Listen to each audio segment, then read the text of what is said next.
coming to you live from Stuart, Florida, the greatest little town in the world. It's the award-winning, critically acclaimed Get Up and Go show on AM 1450 WSTU. You're invited to call the show anytime at 772-220-9788. And now, broadcasting live from the Palatial Studios, here are your hosts, Evan and Bonnie. Well, thank you very much, Mr. Announcer. It is March the 16th, one day before St. Patrick's Day, and of course, one day before the big 61. Ladies and gentlemen, this is our final boarding call, and the doors will be closing soon. Okay, I'll get on board for you. Please stand clear of the doors. Por favor, manténganse alejado de las puertas. Oh, thank you. I understand that Espanol. Ladies and gentlemen, please collect your belongings and watch your head and step as you exit. Please assist small children by the hand. Thank you. All right, we'll assist all the children by the hand, including Bonnie, that is sitting next to me. She's a child in her own right mind. Time right now is 6:08. Mr. Clock, would you please certify? It's now 6:08 a.m. That's right. Children, please step to the rear of the bus. Bonnie, take the adult's hand, if you would, please. Yeah, I remember getting off the school bus, and you always had to grab that pole. And Yes. I would grab that pole and swing around before stepping down those little school bus steps. Swing! Bada, bada, bada, as they say. With the bus driver kind of pushing me out the door. Yeah, I feel naked this morning. Why? Why do you don't look naked? Well, I feel naked. Now you know why? Why? Because we had somebody in our studio for an entire week. I know. Literally. Isn't it a little bit strange? Yeah, I feel naked. We're missing somebody. I was riding here today wondering, wow, is it true that he's not going to be here with us today? Yeah, he's not with us. And you got to really step in the studio and see it to believe it. I know. It's unbelievable. Don't think, folks, nobody died, okay? We'll tell you that much. Nobody passed away. It's just goodness. that G is not here this morning. He is back in his home studio up at WPSL, our brother station, with Ray. Ray has made a miraculous recovery, and he is back in the saddle now. We can So we're happy celebrate. for him. Yeah, celebration that Ray is feeling better. Yes. And Round of applause for Ray. There we go. he deserves to be better. He's a good man. Yeah, by the way, folks, we're the only radio program that is critically acclaimed and award-winning, and we have a live studio audience. That's right. We have a live studio audience in here, socially distanced, of course. They're all cheering us on, and it Yeah. helps us to get through our morning. It Yeah, really does. They love our show. They just keep applauding. They'll applaud all morning long, as far as I'm concerned. You get to go to the ballpark later on today, Evan. That's right. You better believe it. Mets baseball action going to be happening later on today. It's going to be a good one. The Mets will be taking on. I have no idea. Wow. I forgot who the heck we're playing. I'll have to take a look. I'll Who look the heck into did the that. Mets play today? I should know this kind of stuff. Let's see. I'm the announcer for the stadium, for God's sakes. I don't know this. It's got to be one of only three teams. It's either got to be the Astros, You're correct the with Nationals. the first. Oh, it's the Astros. We play the Astros today. Houston Astros game time at 1:10. All right, good. See, it's either going to be the Astros, the Marlins, the Nationals. Yeah, that's it. That's the only teams we're playing in spring training. Yep. Do they ever play the Boston Red Sox? Well, in regular, Well, I bet, right? here's the thing. In spring training, normally we would play like the Red Sox or the Yankees or some of the teams that are on the west coast of Florida in the Grapefruit League. But because of COVID, we're not doing that this year. I see. They have to kind of muster it down a little Well, bit. they don't want anybody to travel. Of course. Yeah. I envy you for being able to go to the ball field. It's going to be a perfect spring kind of baseball kind of day to be out at Clover Park. Yeah. This weather looks incredible. How many fans are you anticipating? We have about 12 to 1,300 fans in the stands each game. And that's about max. Yep. Yeah. So that brings like a nice big colorful spread of kind of not really filling up the ballpark, but you can probably still see people in the stands waving here and Well, we there. have cutouts also. Yeah. We have cutouts in the stands, which is pretty cool. Uh-huh. People paid, I think, like $30 or $40 and they get their cutout. Gosh. Whether it's their pet, their dog, their brother, their mother, their sister from a different mister, who has a brother from a different mother. So it really just depends. Do they have a cutout of their grandmother out there too? There's grannies Maybe out there, Lovely grandma. Grandpa's out there, all sorts of stuff. Yeah, man, I would love to go to the ballpark today. Oh, Oh, you could buy a ticket, Bonnie. You could buy a ticket online, and you can go to the game. might You have and to Gary do could it. go and I'd say have a couple of brewskis, but you're not drinking beer no more. No. So you can have you can't even have a soda pop. So you can get a hot dog, get a Nathan's Famous hot dog with some Nathan's Famous crinkle fries. The crinkle fries are to die for. They're really good. Yeah. And then just get a bottle of water or yeah. a Gatorade or Mhm. something. And I'm a people watcher too, so I would love to, take a look around at the cutouts. Oh, there's a lot of people there to watch. Trust me. Yeah. There's a lot of stuff going on. Then I would be looking in that big high-rise thing and looking for you. I'd be trying to find you up You'd there. be turning Evan. your neck up there looking for me, but you won't see me Won't because I see kind you? of sit back a little bit from the window. But if I stand up, I could wave to you, and then I would see you, so you could let me know where you are, and I'd find you, and I'd give you the official Miss America wave, just like that. Are they back at Clover Park tomorrow? Are you got to be out there on your birthday? No, as a matter of fact, no, we are not. We originally were with the original spring training schedule. We were going to be at Clover Park, but they moved the schedule around, and we lost a couple of games. And we are not at Clover Park tomorrow. I could tell you when we're back at Clover Park. Maybe I'll open my calendar. I'll let you know here. Let me see here. We're there today. No, tomorrow. We're back on Thursday. We have a game. Friday, we have a game. No game on Saturday and no game on. Oh, my gosh. I got the weekend off. Oh, how beautiful. Saturday and Sunday. And then we are back at it. Not even Monday, the 22nd. Birthday weekend, too. And you're going out to eat with the fam? Yeah, on Sunday. Yeah, we're going to go down to Texas de Brazil. Can't wait for that. Oh, I envy that. Yeah. We're going to be eating out of town this weekend, but I'm not really sure where. I'm kind of hoping it's Tilly's in Eustis. Oh, okay. Eustis, Florida. I just love going there. What is Tilly's? Tilly's it's a restaurant with 2 big double rooms. It has like a huge bar. And what kind of food do they serve? When I go there, I always get the smoky barbecue nachos. Okay. And they serve different variations of food. Like you can have a fish fry there. You can get your shrimp steak. One time, Gary got this thing called the beach bum burger. The beach bum burger. Yeah, they called it the beach bum. And I wonder why. The burger it said about, oh, good gosh. Do they put it on your bum? It was like a quarter of. Bum burger. Can you imagine a tall burger? It was like a quarter of a foot tall, Evan. Really? A quarter of a foot tall? At least. That's 3 inches tall, for God's sakes. At least a quarter of a foot. How the hell do you eat that It was like I don't know how. It was hard for him to get his mouth around it. The burger was so big. But the food is incredible. Wow. And the atmosphere and the cute little town is nice. All right. Good morning. You're on the air with Evan and Bonnie. Hey, Evan, didn't you used to live in Fort Lauderdale? I did a long time ago. Why? You remember a restaurant down there called Cap's Place? CAP''S Place. It was out in the middle of the Intercoastal. You had to go to a phone pole. And they'd come get you in one of those Humphrey Bogart boats. Cap's Place. I don't remember Cap's Place. I remember a place called the Reef Restaurant. It was off of Andrews Avenue. I don't know if you remember that. It was called Cap's Place. It's like one of the oldest restaurants in Florida. It was back in the days when Grover, the President Grover, whatever his name was. And, it goes all the way back. JFK had, and they had floors in the bottom. They used to hide the slot machines under the boards in the floor. Oh my! No, I don't. It's a very interesting place to go. I just didn't know. And I've never heard of it. No. Arts of Calm. No, and it's funny you say that because I did grow up in Fort Lickerdale. That's what they call it now, Fort Lauderdale to others. Do they have more taverns than restaurants in Fort Lauderdale, or more restaurants than taverns? There's so many. A big variation. Fort Lauderdale has changed, and Jeff will attest to this. Fort Lauderdale has changed so much that they've taken and reconstructed not US 1, A1A between Sunrise Boulevard and Las Olas to where it's one way now.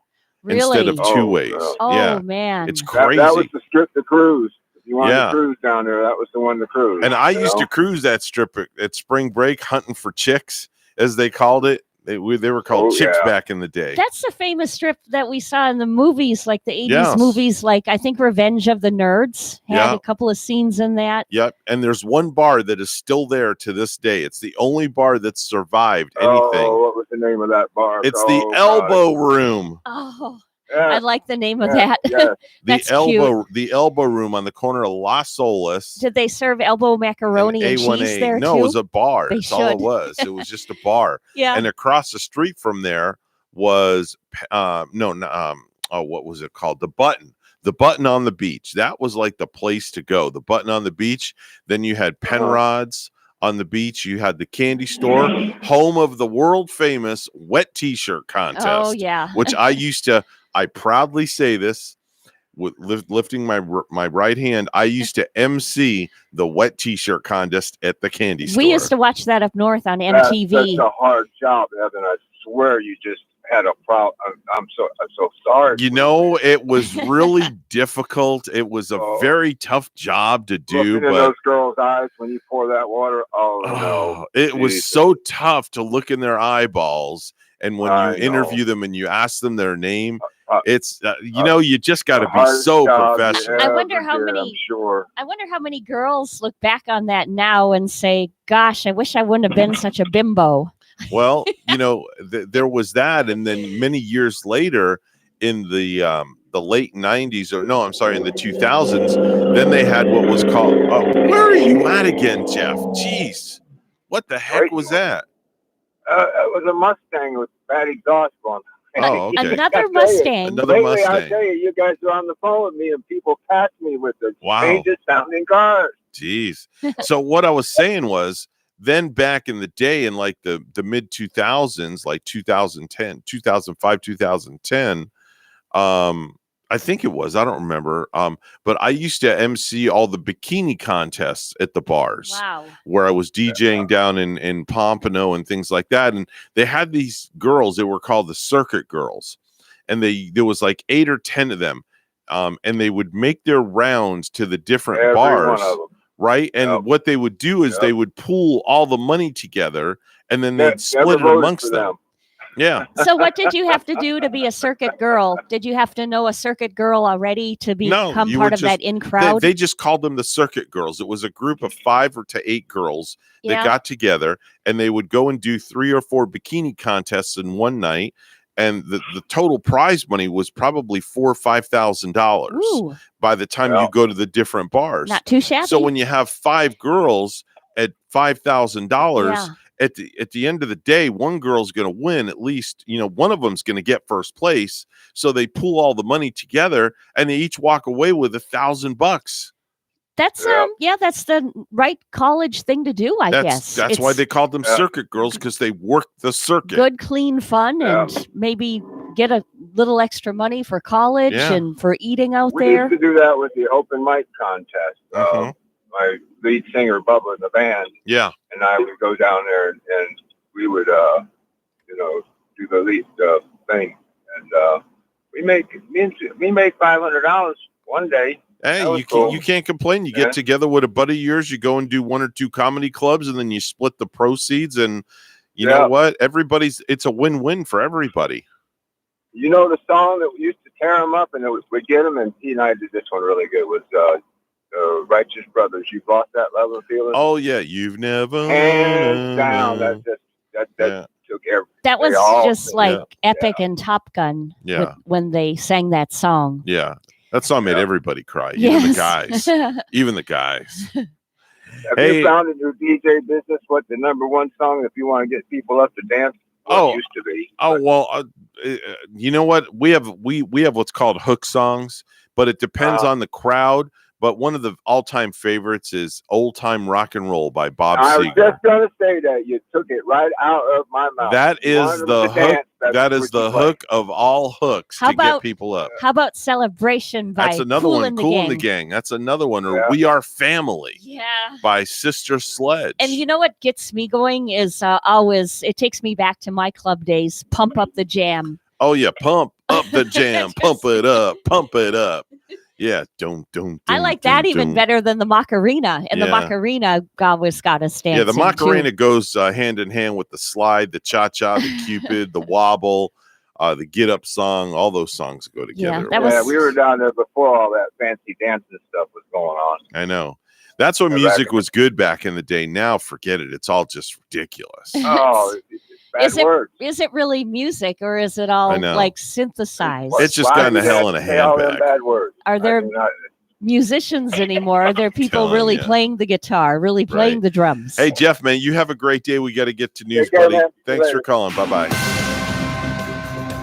It is 6:22 on the Get Up and Go show with Evan and Bonnie. We are back to some form of normality this morning.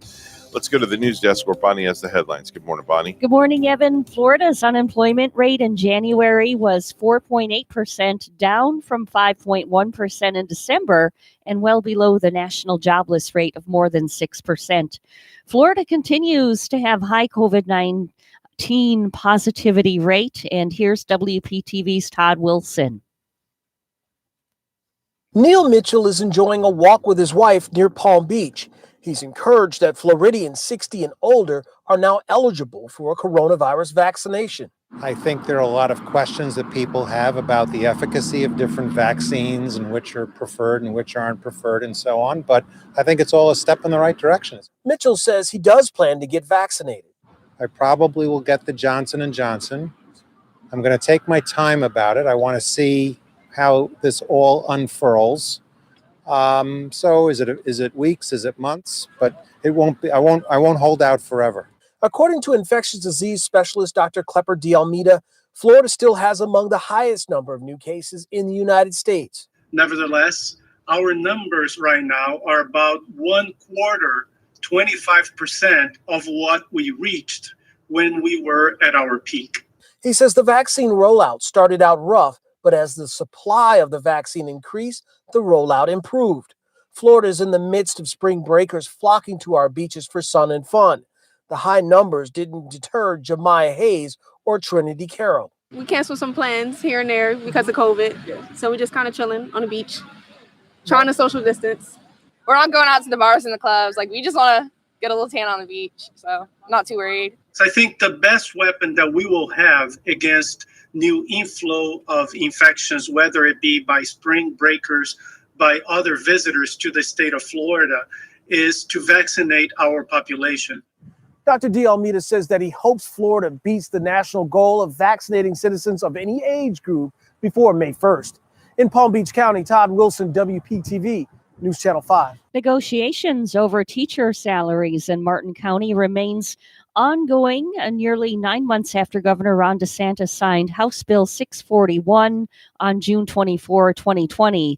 The bill funds for operations of school states. Each school district and charter school shall use its share of the allocation to increase the minimum base salary for full-time classroom teachers to at least $47,500 or to the maximum amount achievable based on the allocation. In Martin County, the maximum amount to raise the floor for all teachers is $44,900.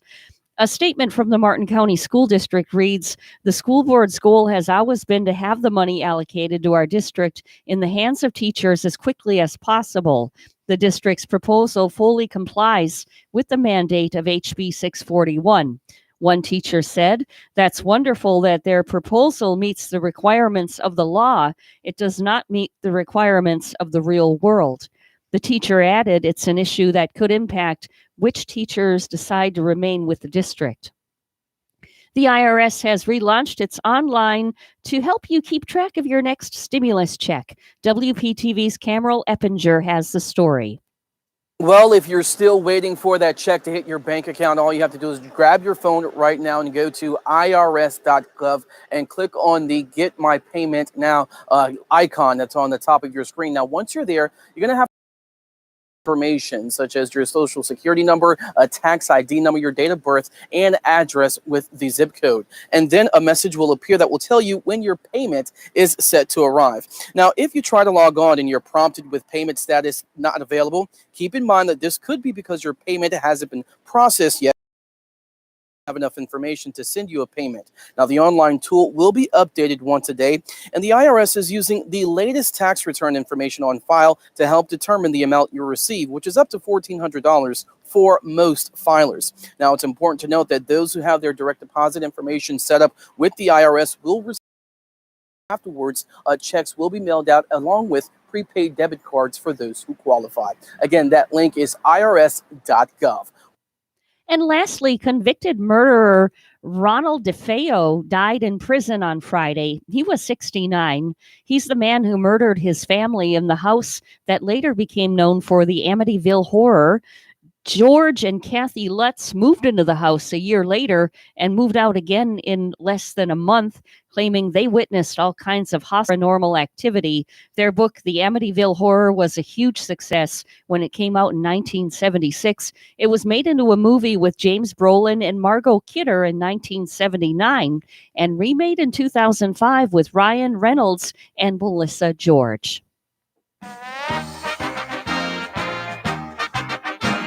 So the spring training Major League Baseball scores we have from last night: Miami Marlins 6-5 over Houston. The Phillies upset by the New York Yankees. That score was 4-2. St. Louis Cardinals on top of Washington Nationals 4-2 also.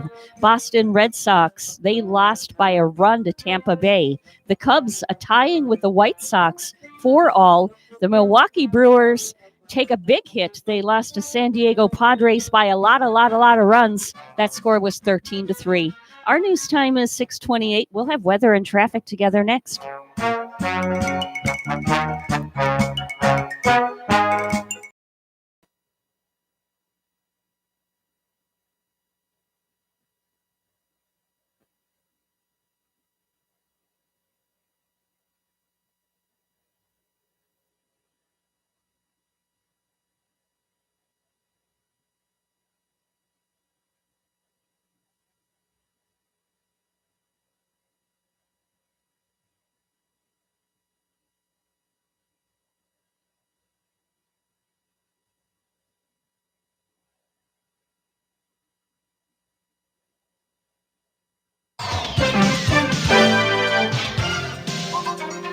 Time now is 6:29 on the Get Up and Go show with Evan and Bonnie. It's time for traffic and weather together, all brought to you by Code Red Roofers. Bonnie? Well, we're not finding any accidents to report right here. It just looks like up by Vero Beach on the Turnpike, a little bit of road construction going on. So it looks like the Turnpike northbound, their left lane is blocked due to that construction. So just use some caution if you're heading way north on the Turnpike this morning. And there's your latest look at traffic. 63 degrees, a clear sky in Port St. Lucie. In Arlington, Texas, a cloudy 61. Here's our weather at WPTV. Happy Tuesday, sunshines and nice and cool. Mid-60s under mostly clear skies and some patchy fog for that morning drive. This afternoon, highs reaching the low 80s with just a few passing clouds. Otherwise, mainly dry conditions with plenty of sunshine. Tomorrow, highs in the mid-80s with mostly sunny skies and a 10% chance for an isolated shower. Thursday will be the warmest day out of the next 7. Highs climbing to the upper 70s, partly sunny skies and an isolated shower on the southerly breeze. Friday, a cold front moves in, slightly cooler weather by the weekend. I'm WPTV First Alert Meteorologist Katya Hall on WSTU AM 1450, Martin County's Heritage Station.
You're listening to The Go Show with Evan and Bonnie on Martin County's Heritage Station, AM 1450 WSTU. Now let's get back to the program with Evan and Bonnie.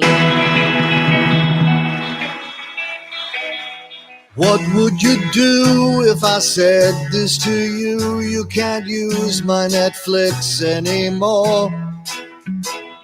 I lent you my password for just you to use, but you shared it with so many more. Oh, you watch free on the internet with your friends.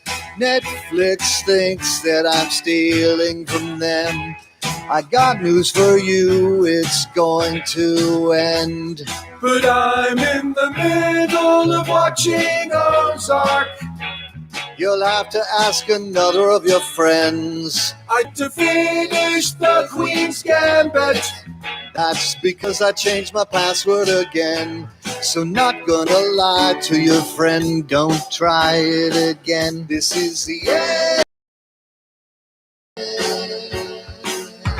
So, Bonnie, because, Netflix is starting that whole new thing where you can't share your password with anybody anymore. So, but it lets you set up user profiles.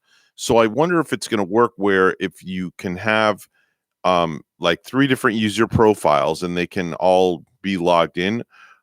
They all have their own different password, or if that's going to change where you can't have the user profiles anymore. Yeah, I'm really not sure how they're going to be policing it because, like, even on our network or Netflix, we have Gary's. I actually don't have one of my own because I use Gary's, but we have maybe 3 other people on our Netflix pass. Right. So I'm not really sure, how are they going to police that? Yeah, it's going to be really interesting to see how they do that, if they're going to let the different profiles stay and they're just going to be policing it with people that just have one profile and share the password with other people.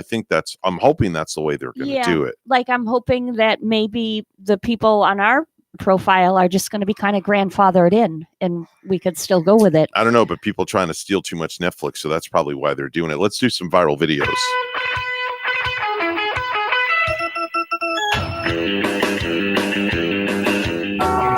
All right, so this is pretty cool, Bonnie. There's a guy who works in the Arctic Circle, and it's really flipping cold there. Oh, we probably have 30 below or something there it's today. Ridiculous. Because it's only like 11 above, say up in Maine this morning, parts of Maine. Yeah. And just think if you go way north to the Arctic Circle, that has to be a huge winter chill. Well, this guy posted a video of himself walking through a polar bear cage connected to his front door. It prevents bears from attacking when he goes outside, and he can scan the area to make sure none of them are stalking him. So the polar bears aren't in a cage. He's the one that's He's in a in the cage. So before he steps out into the Arctic Circle, he's in the cage scanning, looking for the bears. Yeah. So he's protected. Let's listen. Here we go. So here's something you may have never seen before. Walking out this door into a prison cell of sorts. This is called a polar bear cage up here in the Arctic Circle where I work. This is just tundra and up here. So sometimes when you walk outside, a polar bear could be stalking you. And this gives me the chance to see them. And they're locked out. So I'll just go back inside and not get eaten by a polar bear. I mean, it's an ingenious invention. Don't get me wrong. And look at it when he walks outside. He's walking through that cage, and what he's seeing outside of the bars is wide open, vast space. It's just it's a blanket of white dust. Just watching that video, Evan, and thinking how cold it is. Just right now, it's making my nose nostrils pull together. Just thinking of it and giving me that cold winter headache. It's cold. Yeah. It's cold there at the Arctic Circle. Could you imagine, though, living there with polar bears being I couldn't right survive, outside your house? because I'm a shorts guy. I live in shorts, and even when it gets cold here, down to like 50 or 40, I'll go outside in shorts, and people think I'm off my rocker. Right. They just think I'm absolutely whacked because I do that. Do you put your shorts on and like go out to the beach ever in like this time of year? Yeah. Yeah. I've done that. I mean, I go out back. Don't think this is strange, but I mean, I go out back and I'll have a t-shirt and my underwear on, and I'll let the dog out on the back, out back, because I have a private patio and nobody can. Well, I don't think anybody can see in, but I don't care. I mean, I'm in my own domain. I don't care if you see me in my underwear. Oh well, more power to you. Maybe a bobcat would like spot you back there. No, please. There's no bobcats in my neighborhood. I wonder if we need to build cages to be protected by a wild animal like the bobcat when we step outside our I don't know. back Somebody door. posted a video the other day on their Ring Video doorbell. They saw 2 coyotes in their backyard. In Port St. Lucie? Yeah, they Port did? St. Lucie. Yeah. Oh my gosh, I want to see that video. Yeah. I thought you want to see the coyotes. Well, I want to see the coyotes in the Yeah. video. I want to see it. Okay. I've grown up in northern Wisconsin, and I only heard we used to hear the coyote packs. Right. When they go like maybe running through the trails at night, Mhm. you can hear the sound of the coyotes in those barking sounds as Oh, they're wow. running. Wow. But I've never seen one like really up and close or anything. I don't think you'd want to see a coyote up and close. Trust me. Wouldn't be a pretty sight. Every once in a while, Bonnie, we come across a video that's just absolutely sweet, adorable, and just awesomeness and niceness. Oh, okay. Well, here's a video of a mom and a young daughter standing in front of a mirror, repeating some very positive affirmations before they start their day. Let's listen. I'm strong. I'm strong. I am loved. I love with my mommy. I am kind. I'm kind. I'm smart. I'm smart. I'm successful. I'm successful. I'm beautiful. I'm beautiful. And I'm gonna have a good day. I'm gonna have a good day. That just reeks of awesomeness right there. Oh, that does. That's And- just so adorable. Yeah, it's just that mom giving her young daughter affirmation. The positive affirmations. Yeah. I think that's how everybody should really, Oh, I just agree. start their day. I totally agree with you on that. Everybody should start their day. If you have a little child, take the little child and stand in front of the mirror and just give your child some positive affirmations, especially this last year that's gone by. This whole year has just gone to hell in a handbag, basically, Yeah. is what's happened. Yeah, any positive effort is great. I think people should start out their day too, Evan, by saying, I'm going to be nice and kind to people today, even if, because I say that even if, some days you just have a stumbling block. Yeah. Some days you have 5 or 6 stumbling blocks where people just are rude. Yeah. And if you can, I'm going to try to be kind, try to be good to people no matter what. My son comes across people like that all the time where he works at. He'll tell me, hey, Dad, I had this really rude person in my line today. And, I was just as nice as I could be to them. I smiled, and they were still just really rude to me. Isn't that something? And it's just terrible. I mean, kid's only 17 years old, and you get a 60-something-year-old person that's just so rude. And just for doing that and trying to be that nice person and cheer that person up, it's my hat's off to my kid for doing that. But hats off to Gavin. There's no reason to be rude to these people that are working in the stores, that are cashiering and bagging your groceries and stuff like that, because I mean, they're putting their health, they're putting everything they have on the line for you to take care of you. So just because you're having a bad day, don't take it out on somebody else. Just like me, I came in here this morning. I've been having some issues with my shoulder. I'm not in the best of moods. I'll be very honest It with gets you. you kind of depressed, doesn't it? It does. Yeah. I'm not in the best of moods, but there's no reason that I should make you suffer and feel my pain, Bonnie, because I'm not in a good mood. came in a crappy mood this morning. You know, when I turn the microphone on, I'm here to entertain people. And that's what the job is all about. I'm not going to take out just because I don't feel right and I feel like crap this morning.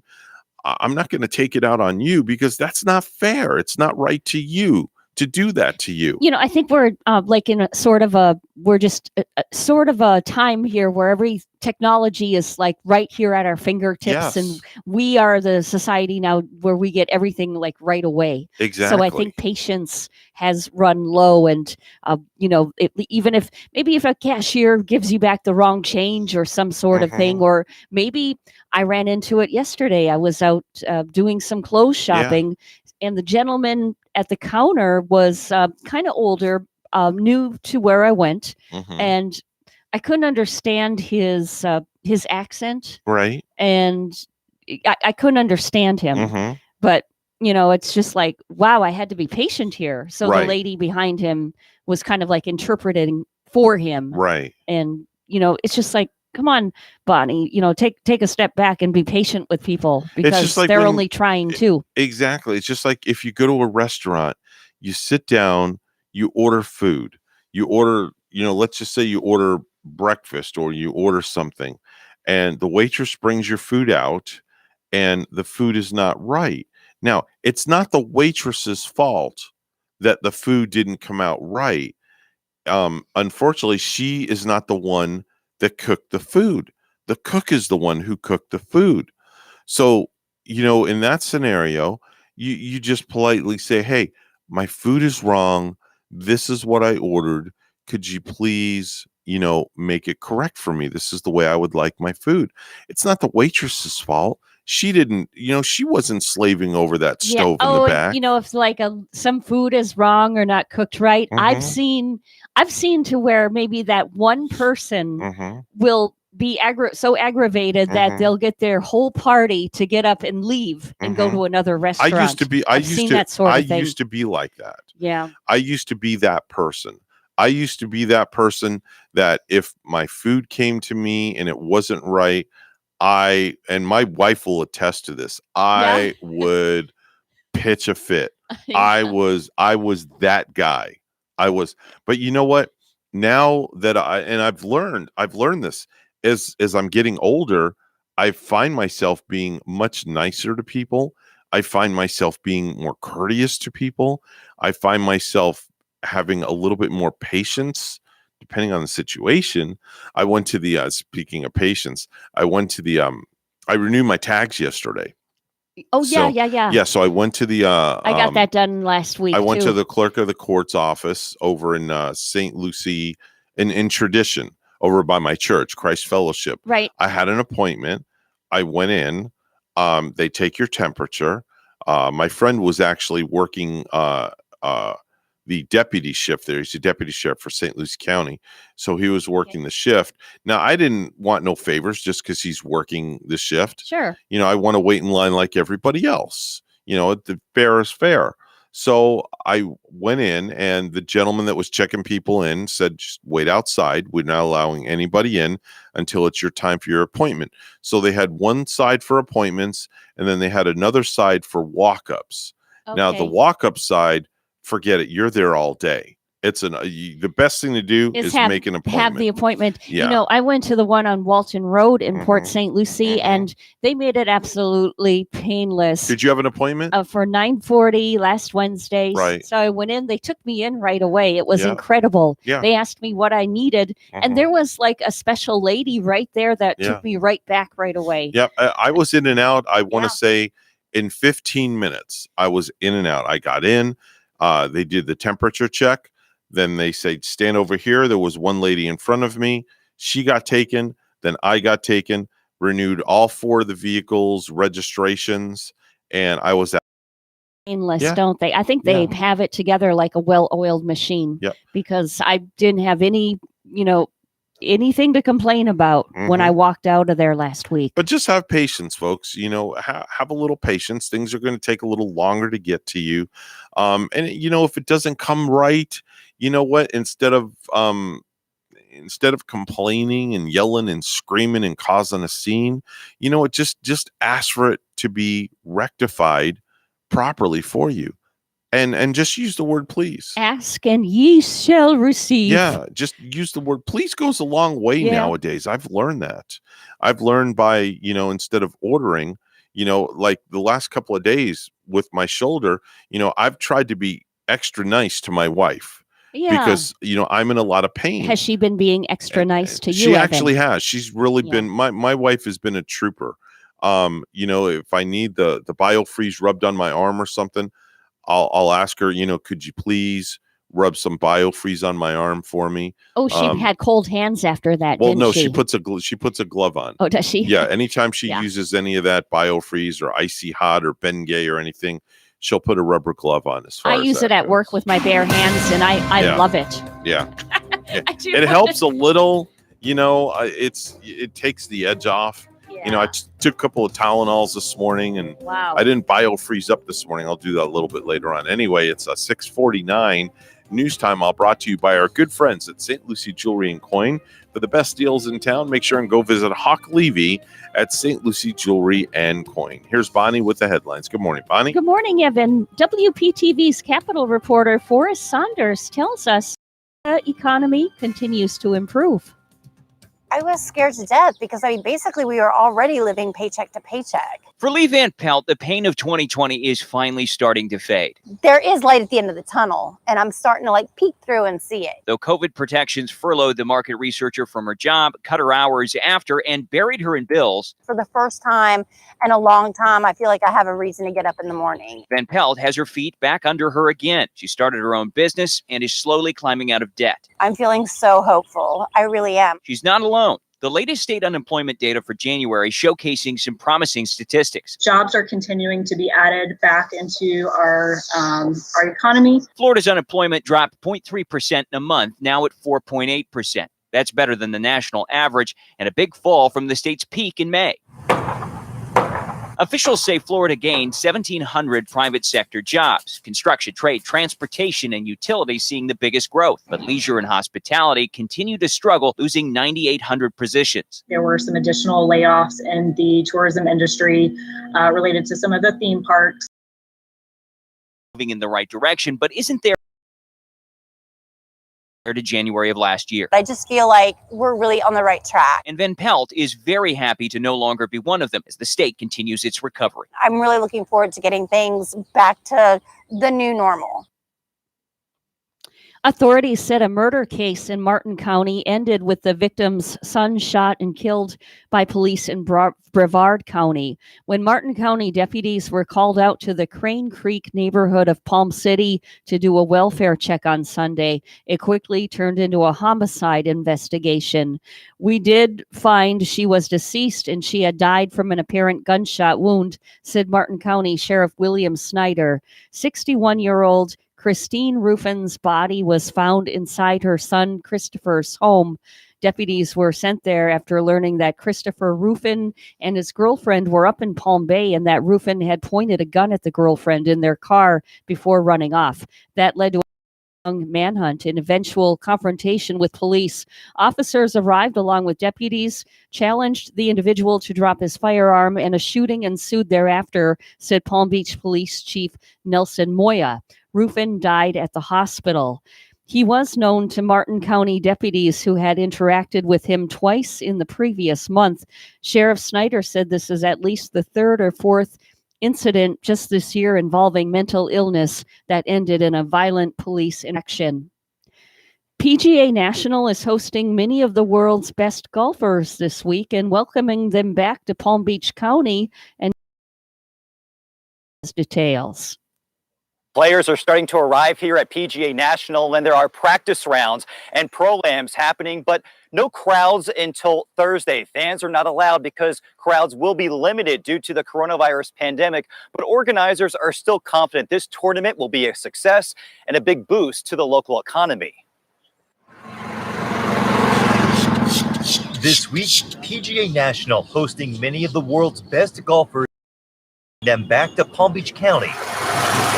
The grounds and the greens in pristine shape for the Honda Classic, a major economic engine for our community. Last year, we had an outside audit firm review it, and it was a little over $62 million for our economy. Last year, the Classic hosted more than 200,000 fans over the course of the week. This year, amidst the pandemic, the PGA Tour limiting only 10,000 fans per day. While limited, we're going to have a lot of people out here that will still be supporting all the local businesses in Jupiter and Palm Beach Gardens and, of course, throughout the entire county.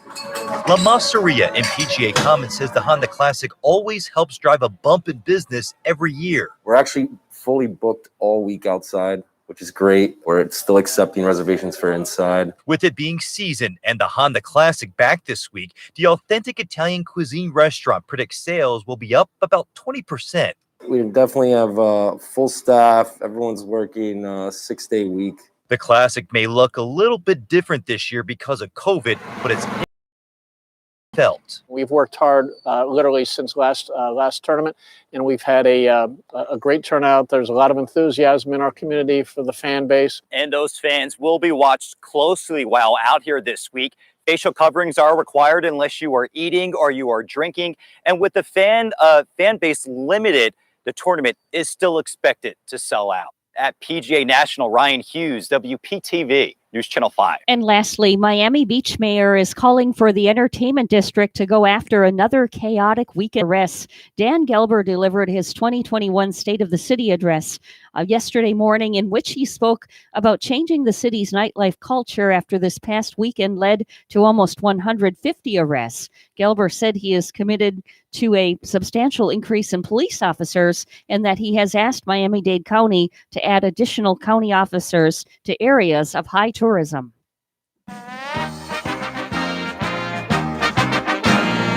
Stanford, UConn, North Carolina State, and South Carolina were awarded number 1 seeds for the women's NCAA tournament, with the Cardinal earning the top overall seed. The women's bracket reveal on Monday night came on the heels of UConn's announcement that head coach Gino Ariama's arrival in Texas would be delayed after he tested positive for COVID-19 on Sunday. He will remain in isolation for 10 days and can rejoin the team March 24. The other members of UConn's travel party were tested negative for COVID-19. News Time 6:55 will have weather and traffic together next.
Time now is 6:56 on the Get Up and Go show. It's time for traffic and weather together, all brought to you by Waterway Dermatology. Dr. Ryan Schuring, located at 1050 Monterey Road in Stewart, bringing personalized health care back to dermatology the Waterway. Bonnie? We're not seeing any accidents, no tie-ups on the roads. There's your latest look at traffic. 66 right now in Stewart. In Mazunte, Mexico at 74. Here's our forecast at WPTV. Happy Tuesday, sunshines, a nice and cool start to the day with temperatures starting off in the mid-60s under mostly clear skies and some patchy fog for that morning drive. This afternoon, highs reaching the low 80s with just a few passing clouds, otherwise mainly dry conditions with plenty of sunshine. Tomorrow, highs in the mid-80s with mostly sunny skies and a 10% chance for an isolated shower. Thursday will be the warmest day out of the next 7. Highs climbing to the upper 70s, partly sunny skies, and an isolated shower on the southerly breeze. Friday, a cold front moves in, slightly cooler weather by the weekend. I'm WPTV First Alert Meteorologist Katya Hall on WSTU AM 1450, Martin County's Heritage Station.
If you have a suggestion for the show, we would love to hear from you. Send us an email to WSTUmorningshow@gmail.com. Now let's get back to the Get Up and Go show. Here's Evan and Bonnie. Thank you very much. It's coming up on 7 o'clock right here at WSTU Stewart, Martin County's Heritage Station. The news is coming up next. And then hour number 2 of the show. Don't you dare go anywhere.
Coming to you live from Stuart, Florida, the greatest little town in the world, it's the award-winning, critically acclaimed Get Up and Go show on AM 1450 WSTU. You're invited to call the show anytime at 772-220-9788. And now, broadcasting live from their palatial studios, here are your hosts, Evan and Bonnie. Well, thank you very much, Madam Announcer. It is March the 16th, one day before St. Patrick's Day. Please stop! Can you at least stab me in my ear? No, I'm not going to stab you in the ear, okay? People are complaining. They want to know if you guys can maybe just do it right. All right. Well, we always do it right 5 days a week here, starting at 6 a.m. Will you go to prom with me? Okay, I'll go to the prom with you, okay? If you insist, I will go. Time now, 7:08. Mr. Clock, would you please certify? It's now 7:08 a.m. Thank you very much. And Bonnie, will you go to the prom with me? It's been so long since I've been to the prom, Evan. Okay. And you know what I kind of miss seeing is, the kids in their prom dresses and gowns and the decorated kids. When, during prom, we used to see them like when they'd go out to dinner and, I guess because of COVID, we didn't have that going on last year. Yeah, my kid got screwed out of the prom this year. Sorry for being so blunt, but, thanks to COVID, everybody got screwed out of the prom. Have to do maybe something to make up for it a little bit later, if it's not too late. And maybe if we you know what, can get him rid and his of this girlfriend thing. will probably go out for some nice dinner somewhere. They're actually going to be celebrating their 1-year anniversary. That's this week. Ooh. Yes, my son is celebrating his 1-year anniversary with his Getting girlfriend Angie. Serious. Yeah, 1 year. They're going to Hokkaido for dinner for their anniversary. Oh, that's a perfect spot to go. Yeah, Are they going to the St. Lucie West location? Yep, that's exactly where they're going. It's beautiful in there too. Yeah. I love when you walk in and you have the fish. What are those? Koi. They're koi fish. Kois. They're Yep, so koi fish. pretty. And then they have that like waterfall spring action on the wall going. It's so beautiful. I look at their decorations and each time we go, I say, I want that in my house. I want that waterfall. Well, for the mere price of about $30,000, you two can have that same exact pond and waterfall in your home. Maybe if we are very nice to the hibachi makers, the men of hibachi, maybe they'll allow us to take a little something home. Not out of that pond. I don't want to take anything out of that pond. My God, people throw money in there. I don't want to take nothing home out of there. They do. Yeah. No, definitely not. Let's do some birthdays and anniversaries.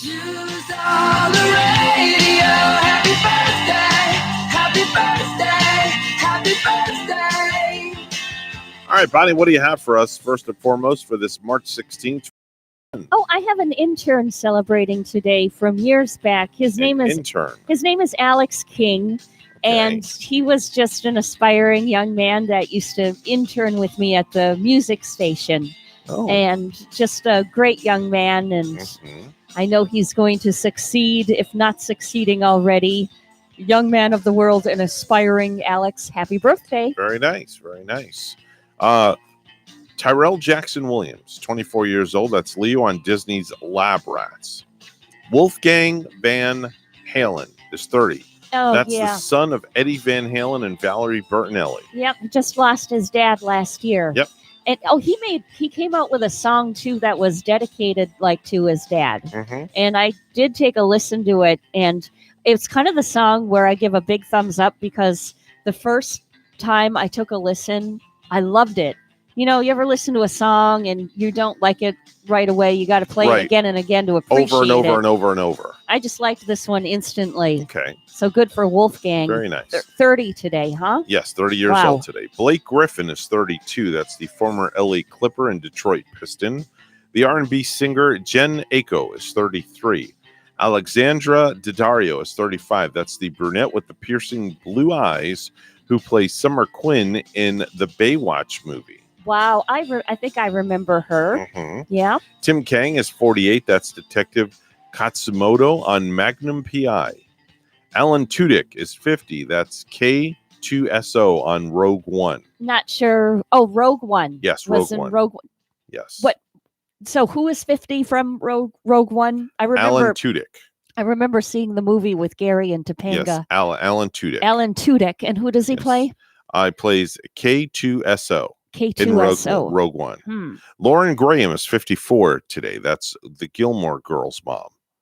Rodney Peete is 56. That's the former NFL quarterback married to Holly Robinson Pete. Yep, Holly Robinson Pete. I used to see them every morning too, and some ads for some weight loss going on. Her and Rodney would come on and be spokespeople for the ads. And she was in, let's see, it's not 90210. I'm trying to remember. We were watching it a while ago with Johnny Depp. Well, she was in the series. She was a young girl in the series where the kids would go in the schools. Okay. And they were actually cops. They were actually 20 and 21, 22-year-old cops, and they went undercover in the high schools. 21 Jump Street. Hello. There you But go. yeah, that's where we saw Holly getting her start. Jerome Flynn is 58 years old today. That's Braun. 60. That's the Spawn creator. Flava Flav. Flava Flav, the guy that goes, boy. He's 62. 62. 62. He's like an old rapper. Flava Flav. Right. A 62. rapper's getting that He wears old. that damn big clock around his neck. Oh, does he? Yes. He does. I've never heard of a rapper being that old. Yeah. Is he still rapping it? He's still rapping. He's still rapping I'm this not and saying rapping that's that. old, but just older for what I'm thinking of as a rapper. You know what I'm saying? It's what I'm saying. Now, now this next one I know you're going to know, Bonnie. Okay. Nancy Wilson, 67 years old today. You know who that is? She's the Nancy Wilson from the group Heart. That's right. She's the blonde in Heart. Yeah, because I think there was another Nancy Wilson too that was a black artist from older than the Nancy Wilson that we know. Remember the motorcycle show Chips? Remember that show Chips? Oh yeah, with Ponch. Yep. Well, Frank Poncherello, Eric Estrada, 72 years old today. No kidding, right? He's 72. I wonder How if about he's that one? sporting a gray head of hair right now. I don't know, but boy, that guy had some perfect hair back in the day. He did. He really did. He was like almost as good as John Stamos, but nobody could have better hair than John. Almost. I can't think of the guy who has like a perfect head of hair. He used to be like on Access Hollywood. He's a Spanish fella. He's been on Ellen DeGeneres quite a few times. Lorenzo Lamas. No. I can't think of his name. He had a nice set of hair too, and he was very suave. I can't think of his. I could see him. I could see his face. Is he like Spanish? Yes. And he's on Access Hollywood, and he hosts those shows. Ricardo Montalban? No. That's Fantasy Island. Oh yeah. That's the wrong guy. Okay. It'll come to me in a minute. Anyway, the Victor Garber, 72. That's Dr. Martin Stein. Chuck Woolery, the game show god. Oh, He's 80 years old today. Wow. 80 years old, Chuck Woolery. Jerry Lewis, celebrating a birthday in the heavens. Passed away in 2017. Not Jerry Lee Lewis, but Jerry Lewis, the host of the Muscular Dystrophy Telethons. Yeah. I used to love watching those. Oh yeah. The telethons. Yeah, those would go are on. great. They would go hours. 21 hours Yeah. continuous. He raised a lot of money for muscular dystrophy too, didn't he? Yes, he did Jerry's Kids. They really and did. boy, was Yeah. he passionate about what he did. Right. Both him and Ed McMahon, they were the kings of the kings. Wow. Yeah. Henny Youngman celebrating a birthday in the heavens. That's the king of one-liners, Henny Youngman. Today is National Everything You Do Is Right Day. Everything you do is right. Everything you do is right day. So everything I touch today will turn to gold, right? Well, I don't know if it's going to turn to gold, Bonnie, but it's National Everything You Do Is Right. So you can do no wrong today. Okay, well, I'm going to go out and maybe purchase some scratch offs then, and hopefully they will be the right ones. You can do no wrong at all. Bonnie, you could stand on your head and you do no wrong. That's the way the ball rolls. Standing on my head would probably be good for me. You know, those women get the, I got to get the bar, you know, like the bar at the door in the door of my house so I can like hang upside down on it. When you hang upside down, that blood kind of like Yeah, the blood rushes to your head, then you look like a cherry. and you get that youthful glow to you right away. Yes. Back in the day, 219 years ago today, Bonnie, in 1802, the United States Military Academy, West Point, was established.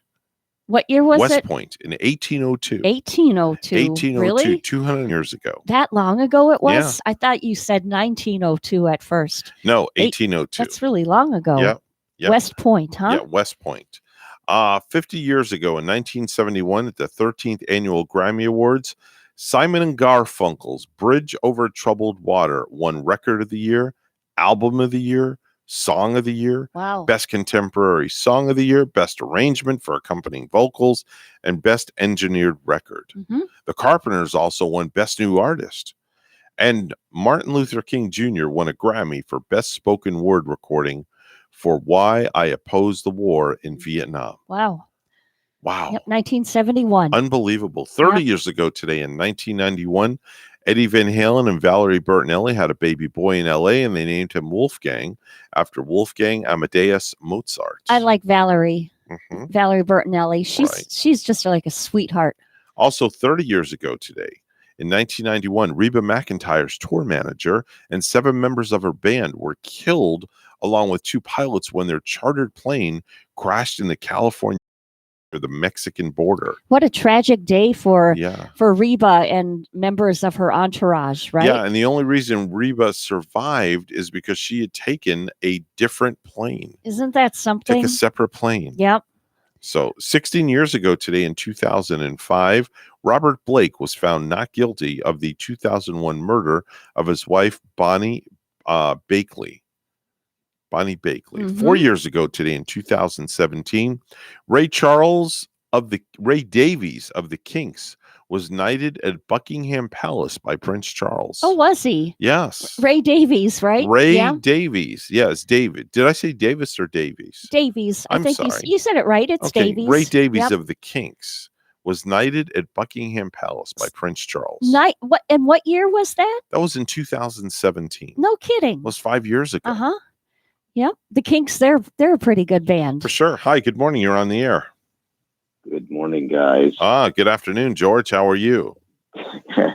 One more day for birthday, huh? Yeah, one more day. The big 61 happens tomorrow. When are you coming? Are you coming in just in time to celebrate with Evan? He'll be down here Thursday. Oh, a day Yeah. late and $1 short. There you go. Better bring him something good. He's bringing me his awesome professional cooking skills, cleaning skills, and everything else that goes with it for the next 10 days. What more do you need, right? I don't need anything else.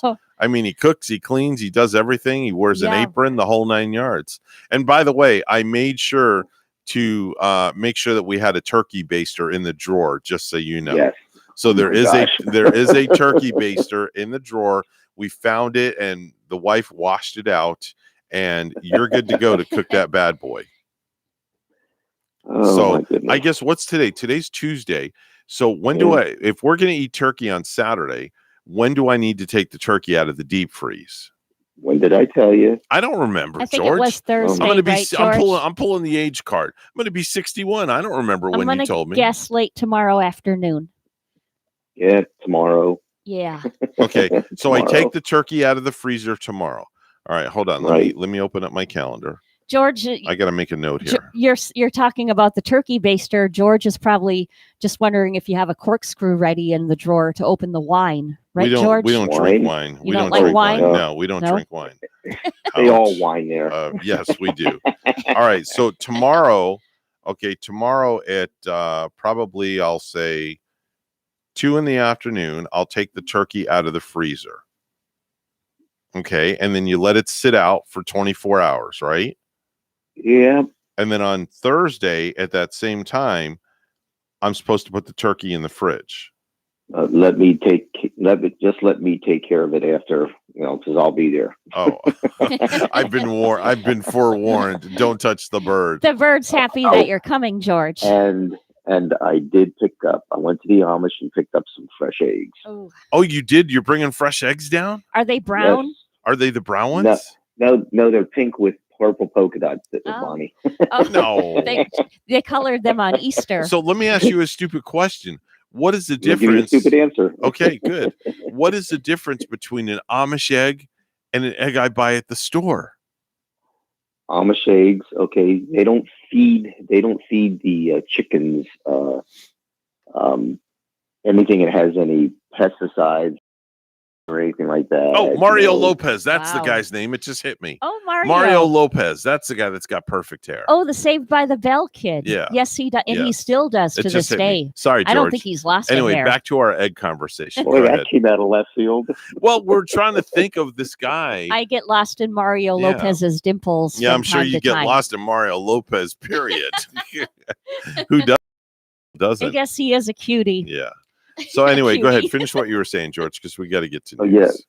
yeah. You know, you figure on the arm state, the chickens just roam, you know, and they eat, you know, and other chickens they have them on, you know, probably in cages, you know, they say roam free, all that kind of stuff, and they feed them certain types of Really? feed. What do they Oh, feed yeah. these? What do they feed the chickens? Filet mignon or what? No. No, they feed him little chicken feed. food, right? Little chicken okay. Yeah. food, chicken feed. Okay. All right. Yep. So the chickens have it pretty good, is what you're saying. Oh yeah. Then Oh, I see. When I Yeah. go to the Amish, you can see the chickens running all over the place. You know. Oh, that's awesome. Oh wow. Whenever I go to the store, I like to look for the eggs that say Okay. cage free on the label. Okay. Those cage free eggs. Really, they have cage-free eggs? Yes. And you really didn't think they're cage free? That's Yeah, look for the carton. It'll Wow. say cage free right on the I'm gonna carton. have to look next time I go to the Just store. because it says it doesn't mean it really is. That's what I've heard. You know, that's what I've Hopefully heard. it's true. I Yeah. mean, it'd be nice if it was true. But then again, Bonnie, you could find an Amish. Don't they have an Amish market up in Orlando somewhere? They have one where they have an Amish barn where I'm going this weekend. So get some eggs. I'm going to go to Mount Dora. Get some eggs. They didn't have the farm fresh eggs there before. Maybe they will this time. All right. Yeah, my eggs that I got were warm. Really? Mm-hmm. You know why, right? That's amazing. Why? They were just laid. They were just laid. They were just laid. That's why they're warm. Warm to the touch. Yeah, we all warm to the touch. I mean, we all get laid on a chicken egg. I mean, You know? Okay. All right. Wow. Anyway, I'm going to run. We got to do news. I will talk at right, you good later night. and see you on Thursday. Time now is 7:24. It's time for news. Let's head over to the news desk where Bonnie's standing by with the morning headlines. Good morning, Bonnie. Good morning, Evan. Negotiations over teacher salaries in Martin County remain ongoing nearly 9 months after Governor Ron DeSantis signed House Bill 641 on June 24 of 2020. The bill, Funds for Operations of Schools, states each school district and charter school shall use its share of the allocation to increase the minimum base salary for full-time classroom teachers to at least $47,500 or to the maximum amount achievable based on the allocation. In Martin County, the maximum amount to raise the floor for all teachers is $44,900. A statement from the Martin County School District reads, the school board's goal has always been to have the money allocated to our district in the hands of teachers as quickly as possible. The district's proposal fully complies with the mandate of HB 641. One teacher said, that's wonderful that their proposal meets the requirements of the law. It does not meet the requirements of the real world. The teacher added, it's an issue that could impact which teachers decide to remain in the district. Florida continues to have high COVID-19 positivity rate. In WPTV's Todd Wilson with the story. Neil Mitchell is enjoying a walk with his wife near Palm Beach. He's encouraged that Floridians 60 and older are now eligible for a coronavirus vaccination. I think there are a lot of questions that people have about the efficacy of different vaccines and which are preferred and which aren't preferred and so on. But I think it's all a step in the right direction. Mitchell says he does plan to get vaccinated. I probably will get the Johnson & Johnson. I'm going to take my time about it. I want to see how this all unfurls. So is it weeks? Is it months? But it won't be. I won't hold out forever. According to disease specialist Dr. Klepper D. Almeida, Florida still has among the highest number of new cases in the United States. Nevertheless, our numbers right now are about 1/4, 25% of what we reached when we were at our peak. He says the vaccine rollout started out rough, but as the supply of the vaccine increased, the rollout improved. Florida is in the midst of spring breakers flocking to our beaches for sun and fun. The high numbers didn't deter Jemiah Hayes or Trinity Carroll. We canceled some plans here and there because of COVID. So we're just kind of chilling on the beach, trying to social distance. we're not going out to the bars and the clubs. Like, we just want to get a little tan on the beach. So not too worried. So I think the best weapon that we will have against new inflow of infections, whether it be by spring breakers, by other visitors to the state of Florida, is to vaccinate our population. Dr. D. Almeida says that he hopes Florida beats the national goal of vaccinating citizens of any age group before May 1st.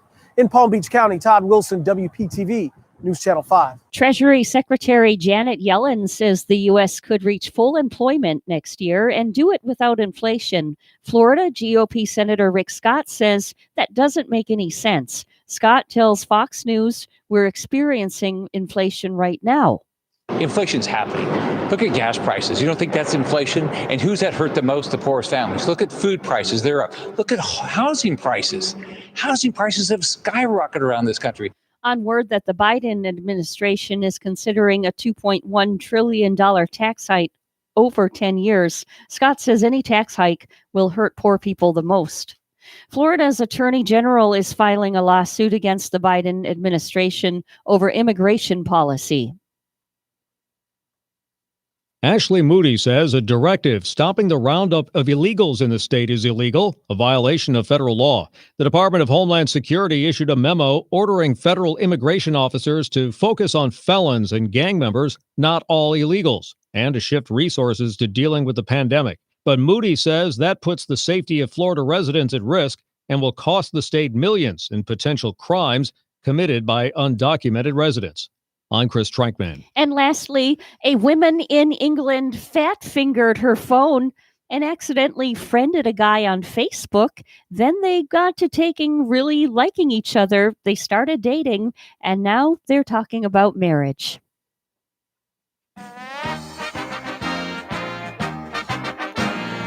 The Super Bowl champion Tampa Bay Buccaneers continue to get the band back together. The latest to rejoin, Rob Gronkowski. The star tight end and the Bucs have agreed to a one-year deal worth $10 million. Earlier Monday, the Bucs and star pass rusher Shaquille Barrett agreed to a 4-year deal worth up to $72 million. Our news time is 7:29. We'll have weather and traffic together next.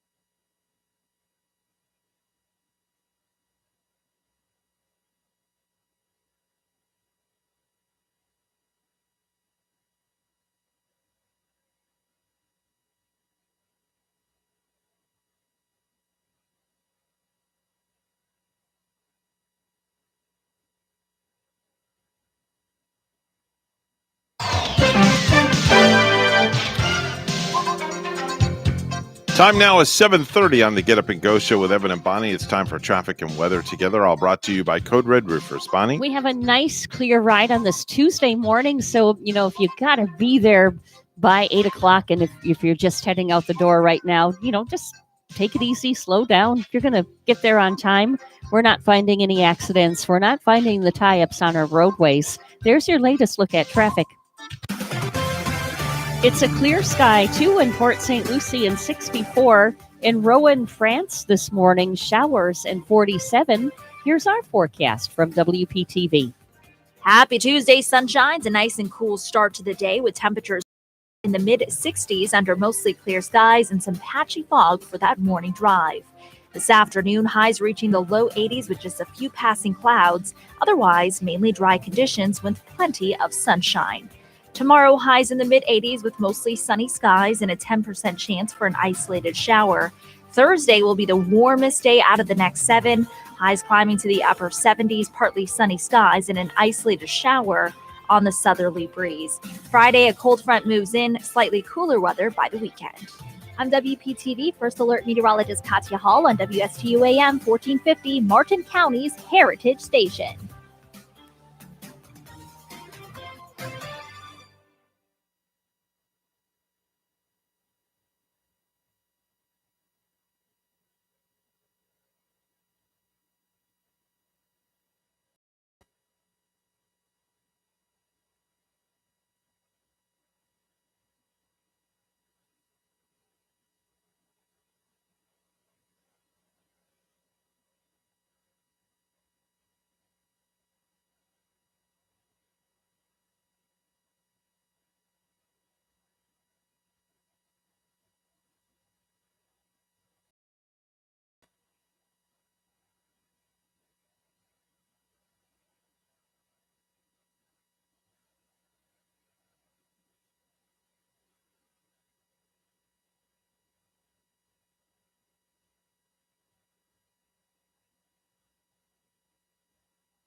If you have a suggestion for the show, we would love to hear from you. Send us an email to WSTUmorningshow@gmail.com. Now let's get back to the Get Up and Go show. Here's Evan and Bonnie. This is not headline news. The Oscar nominations have been announced. All 8 movies up for Best Picture have something in common. You haven't seen them. Imagine Dragons' new song is called Cutthroat. It's about what you want to do to yourself when you hear a new song from Imagine Dragons. A new study says your career may benefit from you eating breakfast every day. Unless you work in a poorly ventilated radio studio and your breakfast is a couple of bean and cheese burritos. And a Florida woman was arrested for impersonating a doctor and performing plastic surgeries. Most shocking, she hasn't yet been offered a show on E! This is not headline news. And of course, we go from not headline news to stupid news. And now it's time for Stupid News, It's so stupid and awesome. where we ask the important questions. Are some people too stupid to live? Why are people so stupid? Are you effing stupid? All right, so we're going to go to Blair County, Pennsylvania, where a Blair County, Pennsylvania woman is facing charges after police say she showed up to the probation with about 30 bags of heroin in her purse, Bonnie. Oh, my. How stupid is that? It was this past Wednesday last week at about 2:30 in the afternoon when police were called to the Blair County Adult Probation and Parole Satellite Office because a search of the 29-year-old Valerie Reed 3 bundles of suspected heroin. Well, she was arrested on site. That's an addiction right there. Yeah. That lady is totally addicted. Yeah, there's something wrong with that lady. Blair County, I wonder if that's where they made the Blair Witch Project. I don't know. If that comes from Pennsylvania. But note to self, just don't go to Blair County and have heroin on yourself if you're going to the probation officer. That's just complete stupidity at its best. Yeah, not making any sense. No, not at all. Let's go to Clearwater, Florida, just up the road and across the coast, where 53-year-old Mary Ann Lannon has lived with her cousin for the past 5 years. Now, earlier this week, she lost it when the cousin wouldn't stop blasting the same song over and over and over and over on a loop. Was it an ABBA song? Oh, no. Oh, no. Was it Barry Manilow? Oh, no. This happened at 12:15 in the morning on Tuesday. And the song that she freaked out over was the 1978 disco hit by Chic called La Freak. Yes. It's the one where they all sing Freak Out. Yeah. Over and over and over and over. And what hour of the morning were they playing that over and over 12:15 again? in the morning. Oh, good lordy. Marianne shoved her 64-year-old cousin into a makeshift tiki bar they'd set up, and it collapsed. Her cousin fell through the bar, landed face first on a speaker, Wow. and ended up with a black eye. Police arrested Marianne for domestic battery, and she's not allowed to have any contact with her cousin for now. Yeah. And whenever she hears that Chic La Freak song ever again, she's just going to have those horrible memories. Oh, yes. Of almost losing her eyeball. I remember that song very vividly, playing it when I was a nightclub DJ. Oh, I bet you played that quite often. That was a very hot song. Yeah, hot song in the clubs, Yeah. right? Let's go to the United Kingdom, where a UK company has controversy online for selling glass bottles filled with the freshest coastal air for up to $105 a bottle. Why would you buy that? You can come here and breathe it A for bottle free. of air for $105. You know, I'm going to start something like that and maybe send it to my relatives back up north. I think we should bottle up air from the radio studio and put it on eBay. That'd be like a lot of hot air, wouldn't it? Well, yeah, but I mean, I think we should bottle up air from the studio and then put it on eBay and sell it.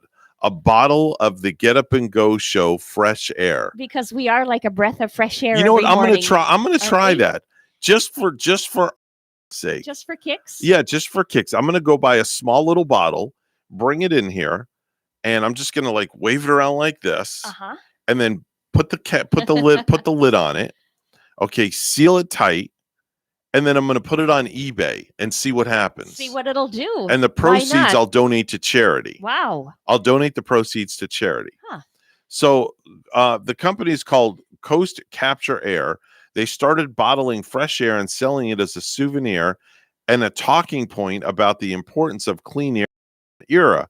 But then people from polluted areas of the world reportedly started buying these bottles for practical purposes, inhaling the clean coastal air every day.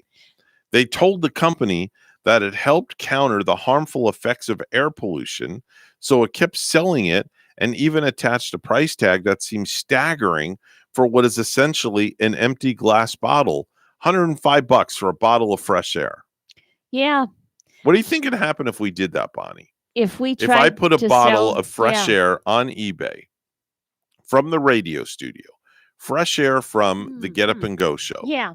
and we sell it on eBay, what do you think would happen? I think we might get about maybe 10 or more buyers of You it. think we'd get bidders? I think we would. I think we could. We start the opening bid at like $1. I think you should do that, Evan. Yeah? I think that's a pretty good idea. And I'll get a pretty cool label and put a label on it.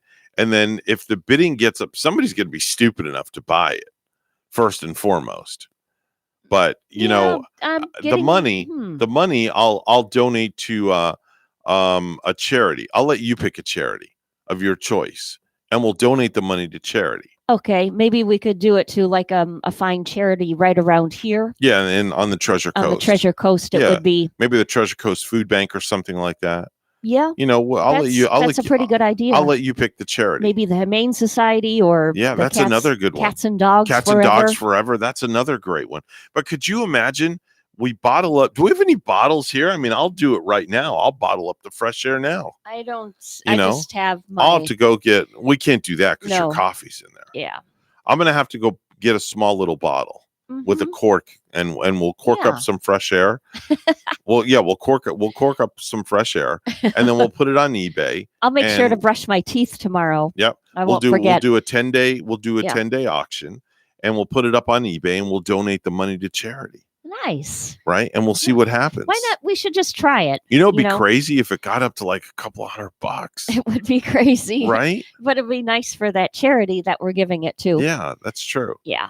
A Chinese man who spent a small fortune as well as a lot of time and effort turning a small wasteland into a pink paradise in order to impress his ex-girlfriend has received a lot of compassion online after failing to win back his old girlfriend.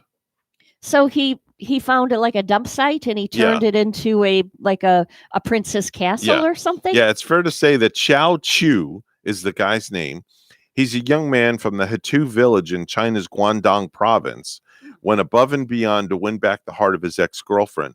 Over the course of the month, he spent around $15,000 turning a small patch of wasteland rising up from a lake near his village into a fairy tale love island. Really? Complete with a fake cherry blossom tree, swings, river rock arrangements, and even more. He even convinced some locals to give him a hand and turn this place into the ultimate love letter to his former partner. Unfortunately, things didn't turn out the way that he had hoped. Oh, and he spent $15,000. 15 grand. He did all that. Yeah, 15 I'm grand. picturing like a beautiful, like him turning some ugly dump site into this beautiful place, like a candy land or something. Yeah, 15 Maybe where grand. they could build a house on, possibly. And she turned it down. Yeah, 15 grand. Oh, wasted. Too bad for Wong Chong. Yeah. My heart goes out Wong to him. Chung, yes. Oh my Too gosh. bad for the poor guy. Yeah. I guess he went back to the egg roll drawing board. Anyway, we have a phone call. Let's go to the phones. Good morning. You're on the air. Good morning. This is Palm City Charlie. Hey, Palm City Charlie. How are you this morning, sir? I'm very good. Good to hear your voice. You moved on to your silliness into other silliness, but do you remember cans of dehydrated water? Yes, I do, as a matter of fact. I do. Yeah. So what you guys could do is go out to the beach and fill up seawater let it dehydrate into a few little bit of salt, and sell dehydrated Florida water. That's a great idea, Bonnie. What do people? My name's not Bonnie. My name's Palm City Charlie. No. I was talking to Bonnie. I know. Idea, Charlie. I like that idea. Do There you people go. drink that Is it- water? Would they drink it? No, it dehydrates. Dehydrated It's down to a dehydrated. few little bits of salt. So Yeah. that'll prove that it's Florida water. Right. It dehydrates into the salt Dehydrated as it is, but because the ocean is salt water. So what do they do with it? Just by saying they have it to have Bonnie, it? Then? you're being too serious. My God. My God. All we're gonna do, Bonnie, is we're gonna go down to the ocean, take a little mason jar. We're gonna scoop up a little ocean water, and then we're Let just it gonna dehydrate. let it dehydrate. The water will dissipate, and all that will be left in the jar will be sand, and then we'll put it on eBay. Well, and we actually use a little bit of salt. a little bit of It's salt. just That's salt right. I'm water. sorry. Yeah. You're correct, Charlie. Thank you. Thank you. I don't want to be incorrect. No, not at all. And then we'll let it sit. It'll Yeah. dehydrate, and all that's going to be left is the salt in the jar, and then we can sell the salt as Florida ocean salt water minus the water. Absolutely. You Just know- add water and you got your salt water back. Bingo. You know what would be There even you go. more incredible if we could put like eggs into that jar. You know, like I make deviled eggs in pickle juice.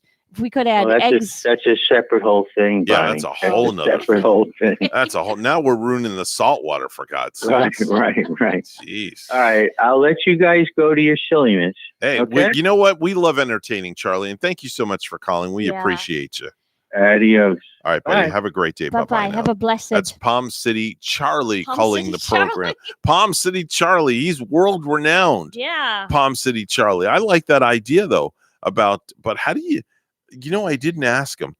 How the heck do you dehydrate salt water? I think you just kind of. I wonder if I put it in the Ninja Foodie Grill because Oh. the Ninja Foodie Grill does dehydrate. You might ruin your grill now. So- maybe Charlie's out there saying, "Bonnie, you're being too serious." Yeah. I think you're gonna. I think you might ruin that grill. I wouldn't trust that with that, Evan. How the heck would I dehydrate salt water? Yeah. Can somebody call up and tell me how I can dehydrate salt water? I would. Oh wait, hold on. Somebody's calling. Hold on. Good morning. You're on the air. Come on, Evan. Come on. Charlie, how would I dehydrate salt water? Please help me here because I don't know how. All right. All you do, Evan, is you just leave it outside and it'll evaporate. Okay. Now I and a have to little leave it. Salt will be left. I have to leave it outside the front door, not inside, right? Either way, buddy. Either way. And leave the top off the jar, correct? There, I think I would do that, Evan. Okay. All right. Just Let want to it make go, sure. let it go Well, I into want to the make sure I get ether. it. I want to make sure I get it right, Charlie. And leave it in direct Well, sunlight, right? Evan, if you go swimming and you don't dry off, you just stand there, the water evaporates. Oh yeah, I guess it does. This is true. That's how you dry. I know Okay. Evan has a college education, and I think Bonnie does too. Bonnie does too. Yes, she does. Very much so. Let's get with it, college guys. All right. Thanks, All right, Charlie. We'll start our own fraternity sorority. Right. I like that idea. And you Yeah, could I'm be a the president.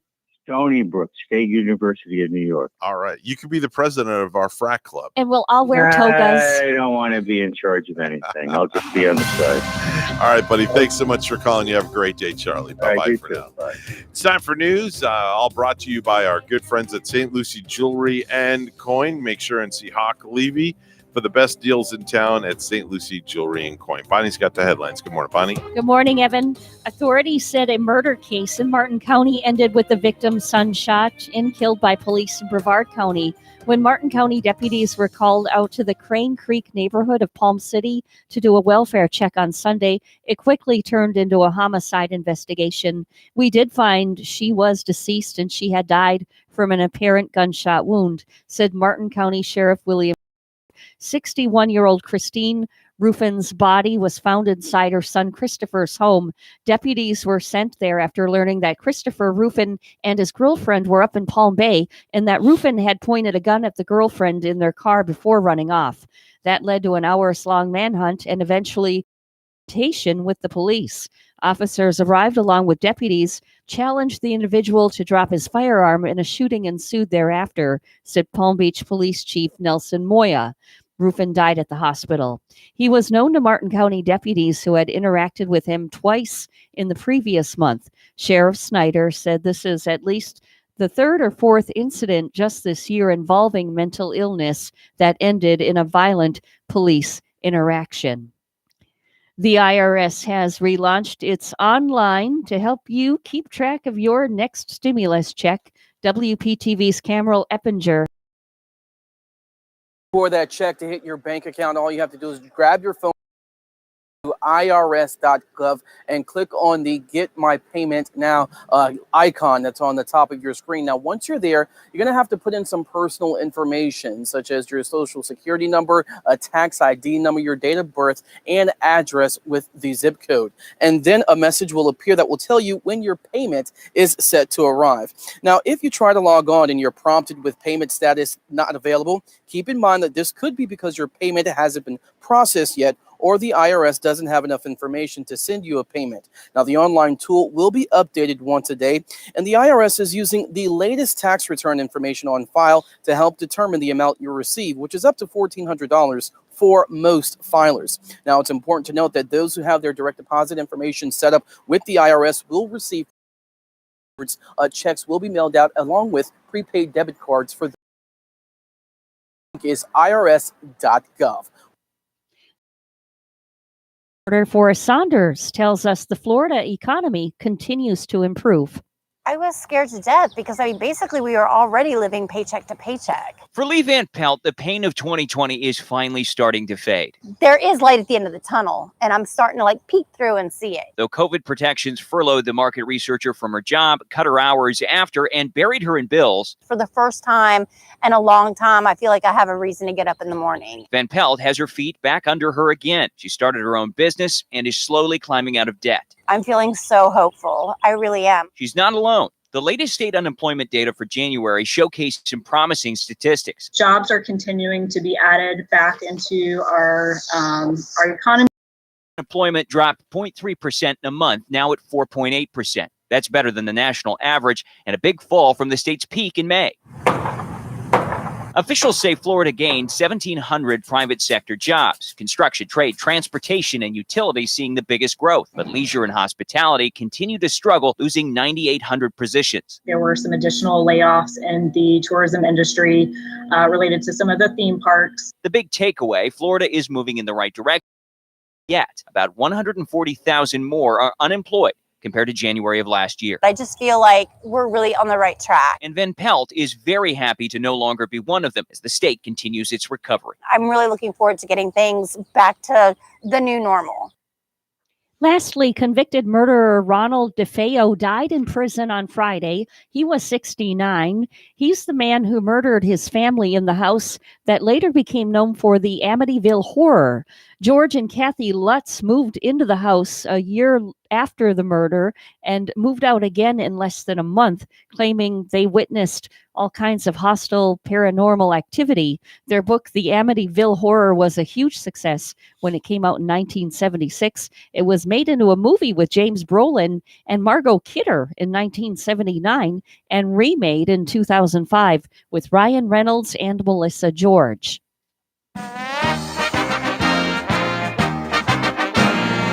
Quarterback Jameis Winston now has an opportunity to become Drew Brees' successor with the New Orleans Saints. Just one day after Brees announced his retirement, Winston and the Saints reached agreement on a one-year deal worth up to $12 million.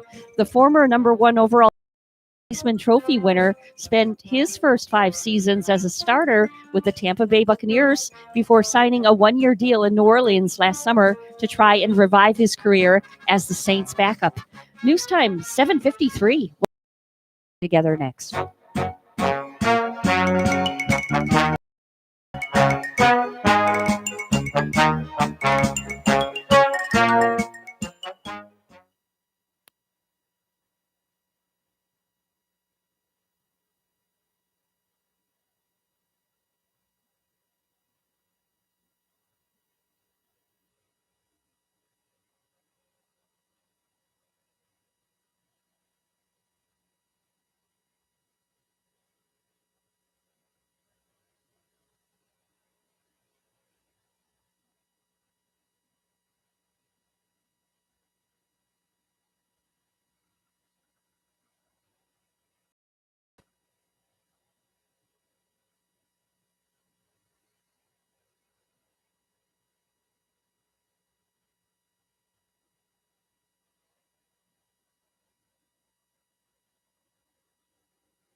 8:54 the time right now on the Get Up and Go show with Evan and Bonnie. It's time for traffic and weather together. It's all brought to you by Waterway Dermatology. Dr. Ryan Schuring, located at 1050 Monterey Road in Stuart, Florida, bringing personalized healthcare back to dermatology the Waterway. Bonnie? Well, we've been just having a nice morning here on the roads, and it's looking good right now, too. Major highways, US 1 clear at the moment. It's a good ride this morning.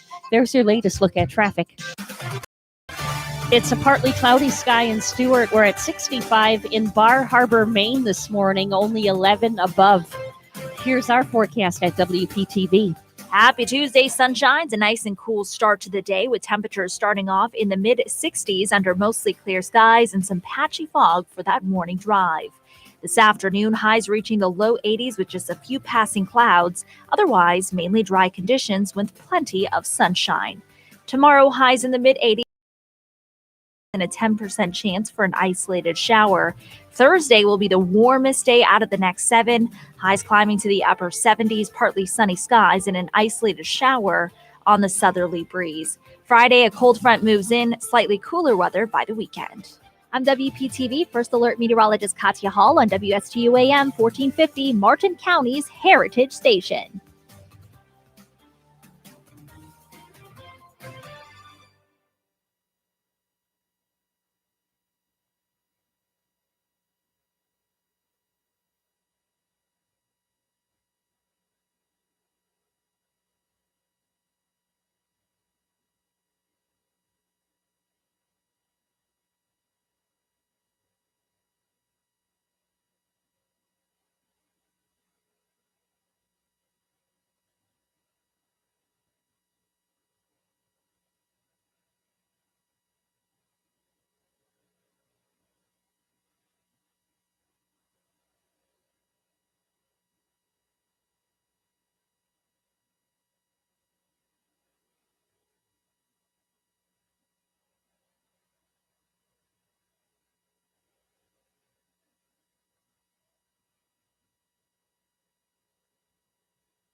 You're listening to the Get Up and Go show with Evan and Bonnie on Martin County's Heritage Station, AM 1450 WSTU. Now let's get back to the program with Evan and Bonnie. Well, you know, they say time sure does fly by when you're having fun, and we are just kind of cruising right into hour number 3 here. Momentarily, Sheriff William Snyder is going to be checking in with us a little bit after 8 o'clock this morning, giving us an update on all things pertaining to Martin County right here on WSTU Stuart, Martin County's Heritage Station. The news is coming up next, and then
Coming to you live from Stuart, Florida, the greatest little town in the world.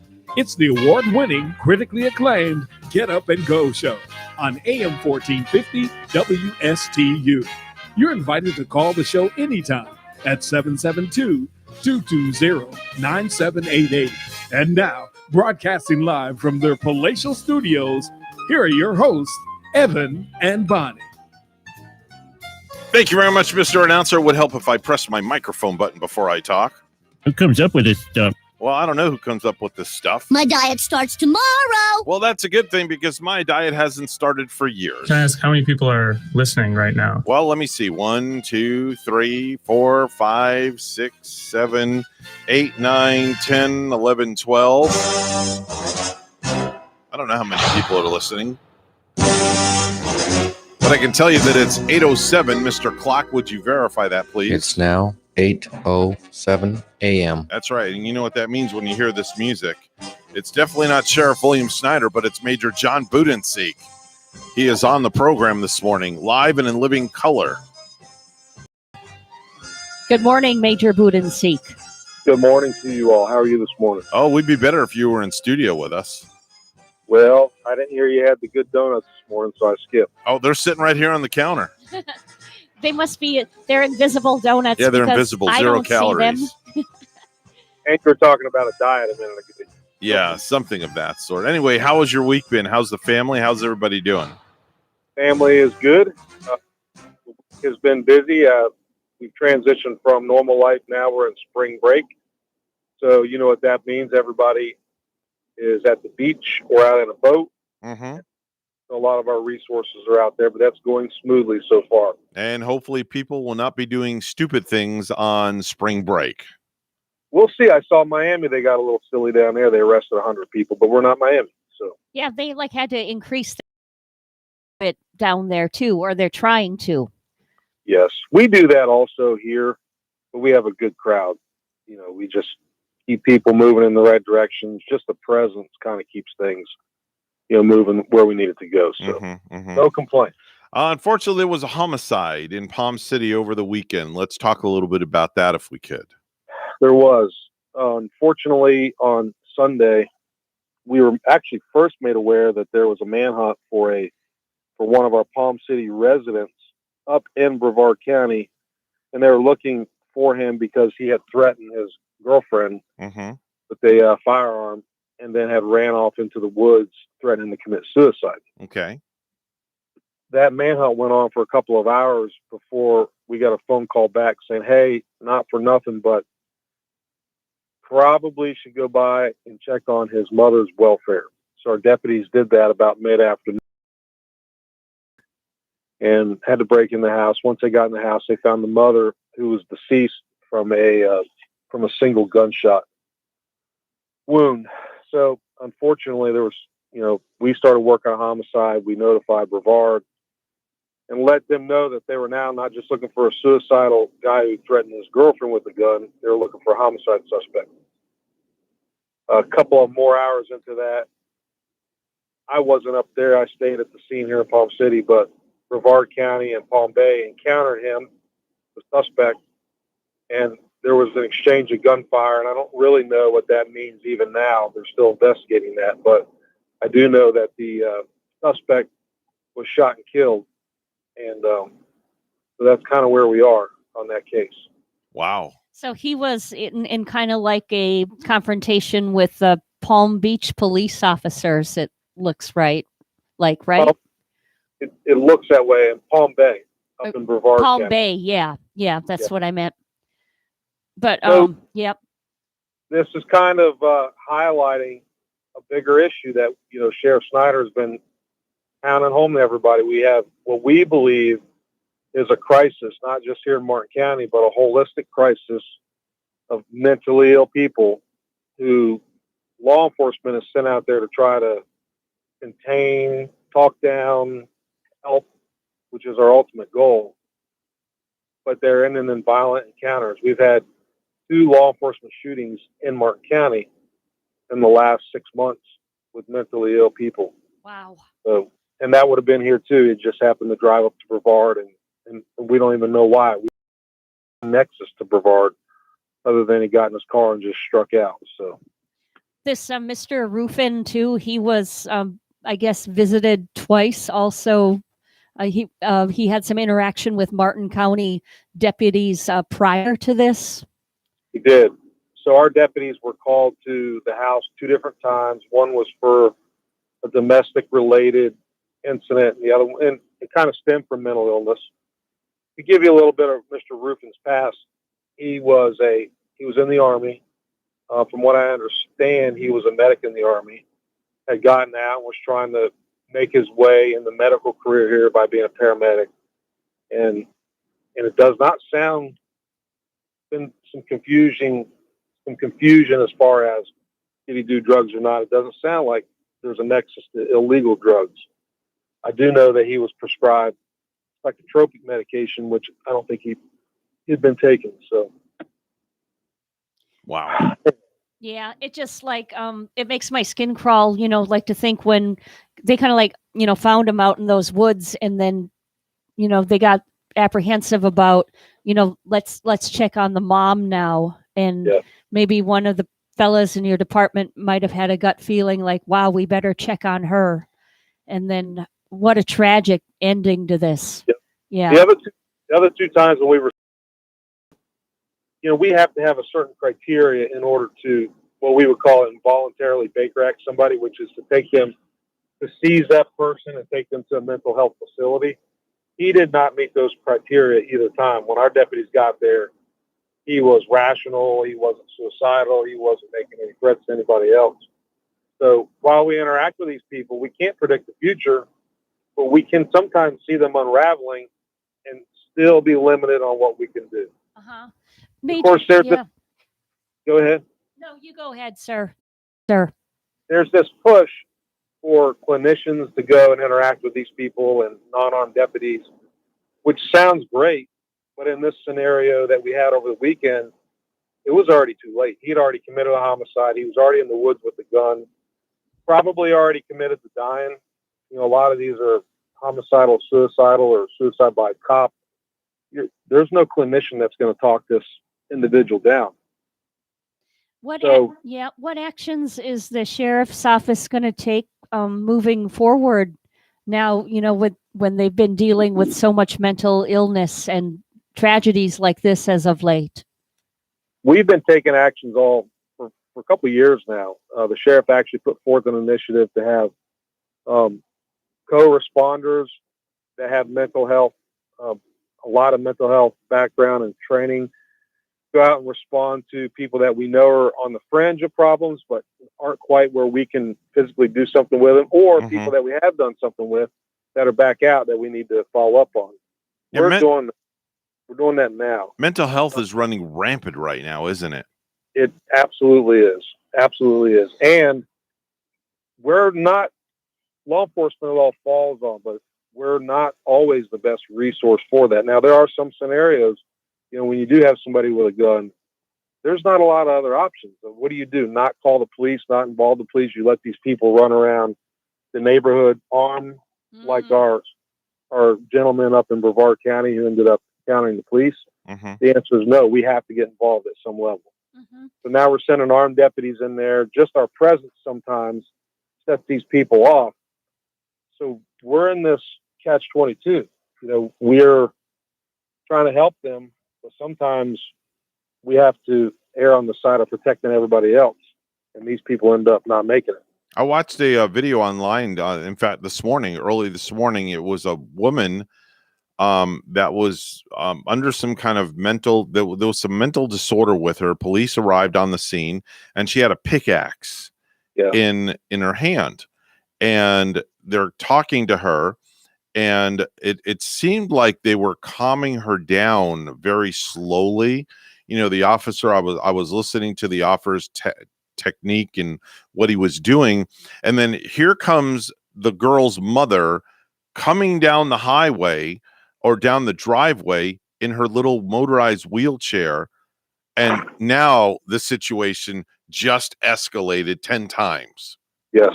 And the mother was told, don't go up to the daughter. Don't come any closer. So what does the mother do? This is my kid. I'm going to do what I want. And it just, they didn't want to, they promised the girl, they weren't, the girl was like, she was trying to get the officers to kill her, basically, is what she was trying to do. Suicide by police officer, I guess that's what it's called. Yes. That's a terminology they use nowadays.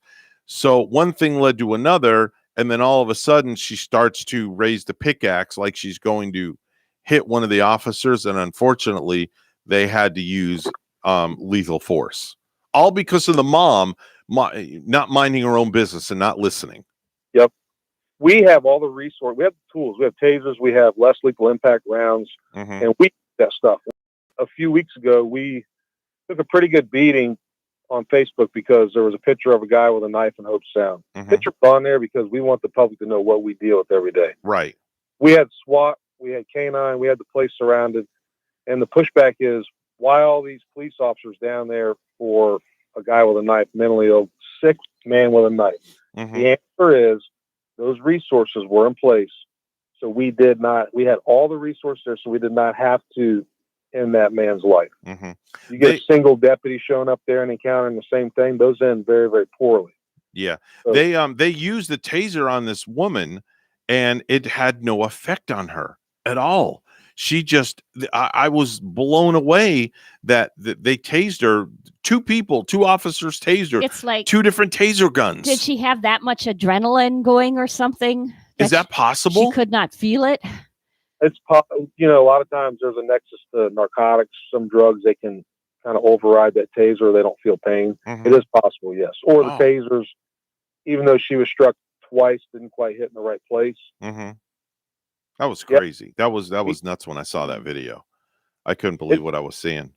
It's sad. And our deputies, back to their training, most of them have gone to a CIT class for how to deal with the mentally ill people. Our deputies deal with mentally ill people probably more than a lot of clinicians do.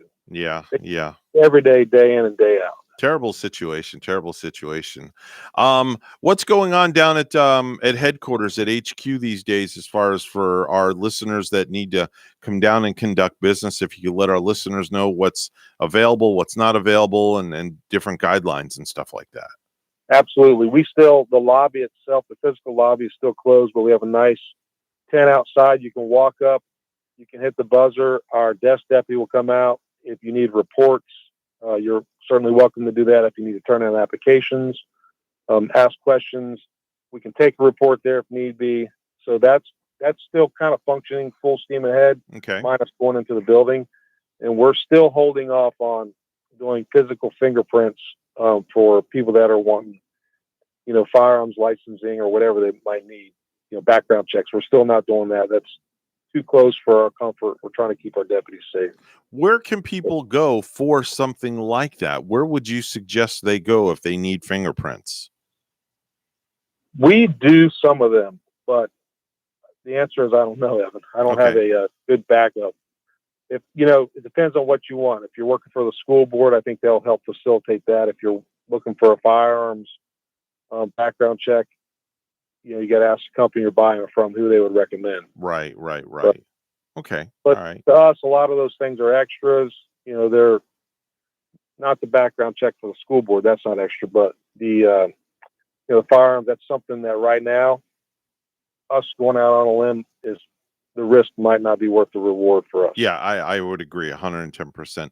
That's Major John Budensink from the Martin County Sheriff's Office. He appears on the program periodically when the sheriff cannot be with us. John always does a great job pinch hitting, and he, literally, no pun intended, hits it right out of the ballpark, Bonnie. Yes, all the time. All the time. Grand slam all the way, without a doubt. As much as we miss Sheriff Snyder, Major Budensink really does hit it right out of the ballpark, just like you said, Evan. Without a doubt. John, always a pleasure to have you on the program. Give my regards to the family, to the sheriff, Christine, and everybody there at HQ. If you wouldn't just tell everybody to keep staying 10-8 and doing a great job. Sounds good, y'all. Have a good week. All right, Thank you. take care. All right, bye-bye now. That's police code talk, by the way. I learned that from my daughter. The whole 10-8 thing. It's news time right now, 8:21. Let's go to the news desk. But before we do that, we have to do the precious metals report. It's all brought to you by St. Lucie Jewelry and Coin this morning. Gold opening up at $1,735 an ounce, and silver opening up at $26.10 an ounce. That's the Precious Metals Report, and it's all brought to you by St. Lucie Jewelry and Coin.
All right, now let's go to the news desk for real this time and check in with Bonnie on the headlines. Good morning, Bonnie. Good morning to you, Evan. Florida's unemployment rate in January was 4.8%, down from 5.1% in December, and well below the national jobless rate of more than 6%. Treasury Secretary Janet Yellen says the U.S. could reach full employment next year and do it without inflation. Florida GOP Senator Rick Scott says that doesn't make any sense. Scott tells Fox News, "We're experiencing inflation right now." Prices. You don't think that's inflation? And who's that hurt the most? The poorest families. Look at food prices. They're up. Look at housing prices. Housing prices have skyrocketed around this country. On word that the Biden administration is considering a $2.1 trillion tax hike over 10 years, Scott says any tax hike will hurt poor people the most. Negotiations over teachers' salaries in Martin County remain ongoing nearly 9 months after Governor Ron DeSantis signed House Bill 641 on June 24, 2020. The bill funds for operations of school states. Each school district and charter school shall use its share of the allocation to increase the minimum base salary for full-time classroom teachers to at least $47,500 or to the maximum amount achievable based on the allocation. In Martin County, the maximum amount to raise the floor for all teachers is $44,900. A state County School District reads, "The school board's goal has always been to have the money allocated to our district in the hands of teachers as quickly as possible. The district's proposal fully complies with the mandate of HB 641. One teacher said, "That's wonderful that their proposal meets the requirements of the law. It does not meet the requirements of the real world." The teacher added, "It's an issue that could impact which teachers decide to remain with the district." Florida's Attorney General a lawsuit against the Biden administration over immigration policy. Ashley Moody says a directive stopping the roundup of illegals in the state is illegal, a violation of federal law. The Department of Homeland Security issued a memo ordering federal immigration officers to focus on felons and gang members, not all illegals, and to shift resources to dealing with the pandemic. But Moody says that puts the safety of Florida residents at risk and will cost the state millions in potential crimes committed by undocumented residents. I'm Chris Trankman. And lastly, Miami Beach Mayor is calling for the entertainment district to go after another chaotic weekend of arrests. Dan Gelber delivered his 2021 State of the City address on Monday morning, in which he spoke about changing the city's nightlife culture after this past weekend led to almost 150 arrests. Gelber said he's committing to a substantial increase in police officers and that he has asked Miami-Dade County to add additional county officers to areas of high tourism.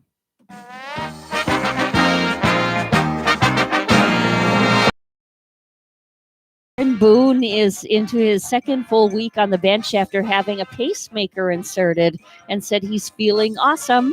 Boone had the procedure done at St. Joseph's Hospital in Tampa, Florida on March 3 and was back on the just 3 games. Boone's pacemaker is to keep his heart rate from dropping below 50 to 60 beats per minute or from rising too high. News time is 8:26. Weather and traffic together will be next.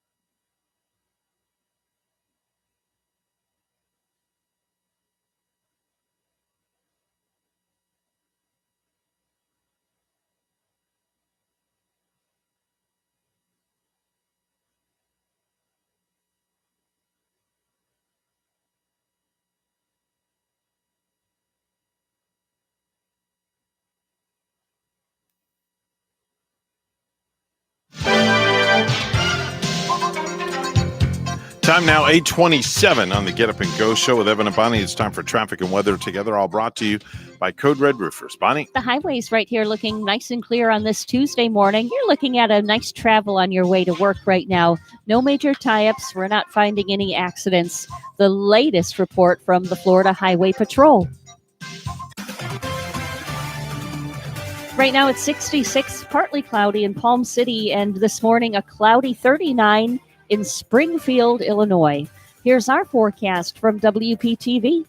Happy Tuesday, sunshines, a nice and cool start to the day with temperatures starting off in the mid-60s under mostly clear skies and some patchy fog for that morning drive.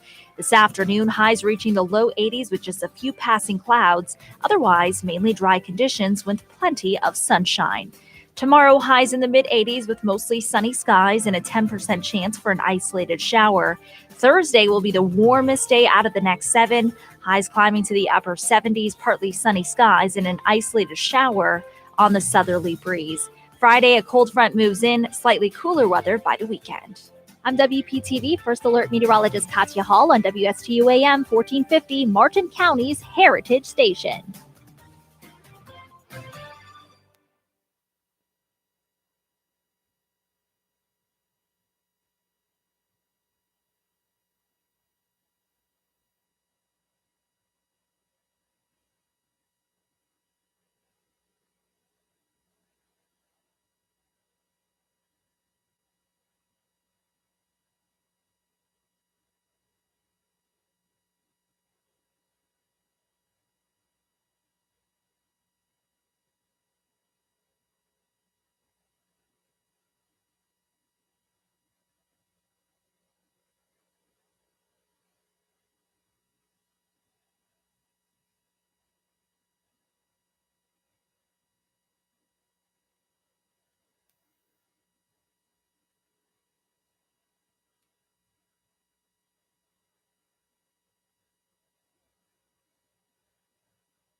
Mornings are better with the Get Up and Go show with Evan and Bonnie on WSTU. Time now is 8:31 on the Get Up and Go show, and it's time for our daily dose of space in another place with the one and only Randy Siegel. Good morning, Randy. Good morning, sir. Are we still blended? No, we're not blended. Oh my goodness! We are officially unblended. We have cut the umbilical cord for this week. That does happen periodically. Very depressed about that. What I know, having Mr. G there is an interesting way of controlling things. Oh, yes.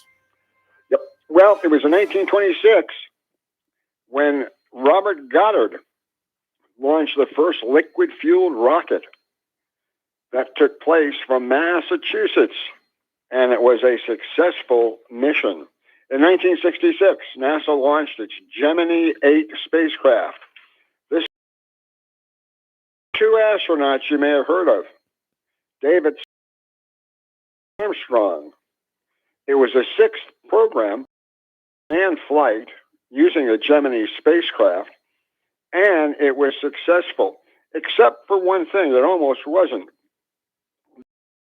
Docked with an Agena rocket that was already in orbit.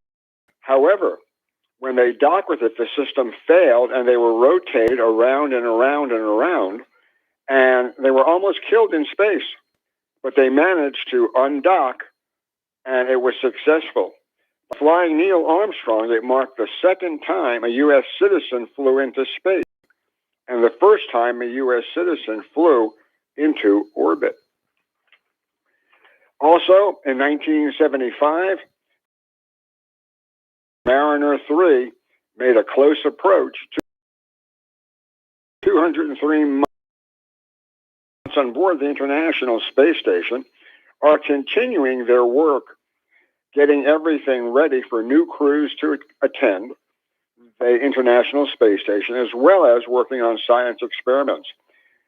They ran through emergency drills and practiced their roles during various emergency scenarios. This takes place on a regular basis to make sure they hone their skills should there be a problem on the station. Shannon Walker performed post-spacewalk recharging maintenance to the extravehicular mobility units. These were used during the excursion on Saturday and stowed them for later use.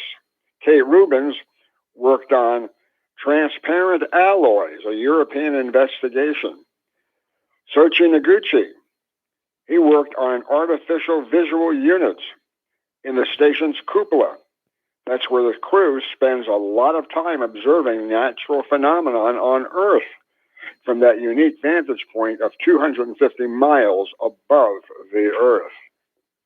Well, NASA has set its sights on what they call the second green run, or a hot fire test for NASA's Space Launch System core stage.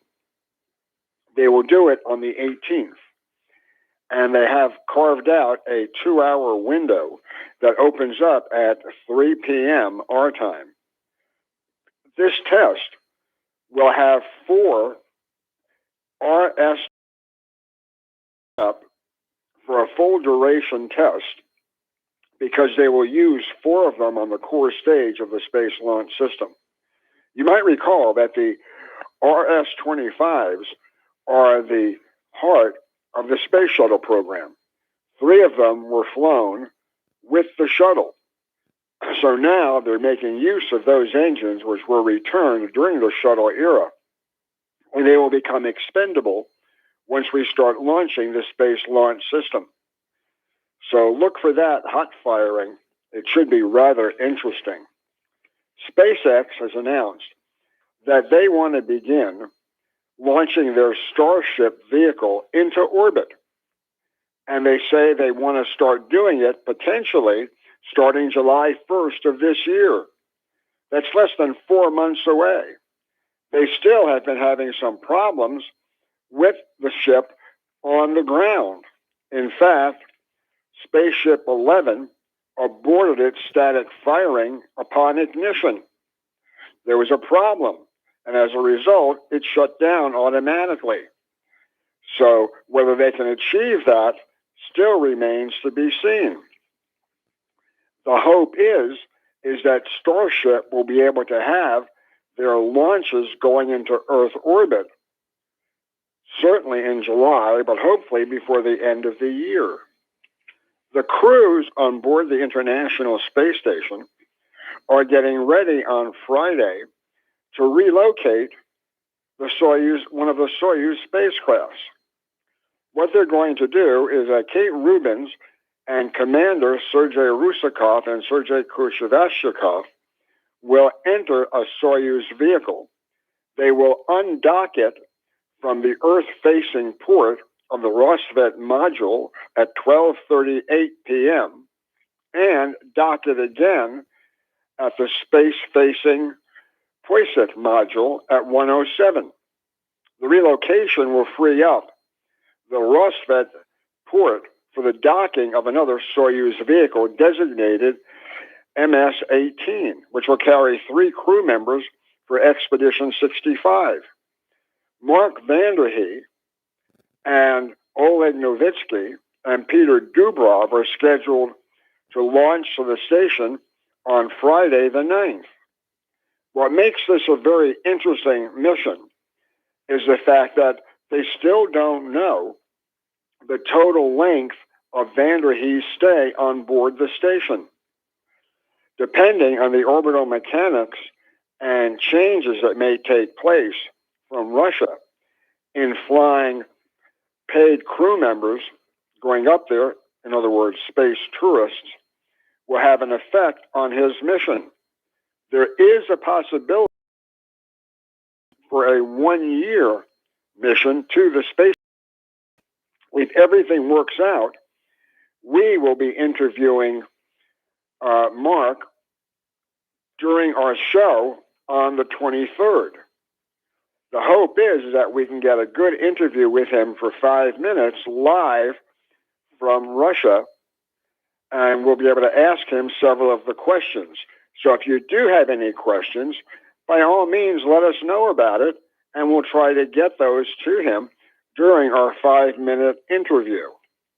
Another Russian cosmonaut, Anna Kakina, who is the only woman in the Russian cosmonaut corps, says that she expects to fly in the near future.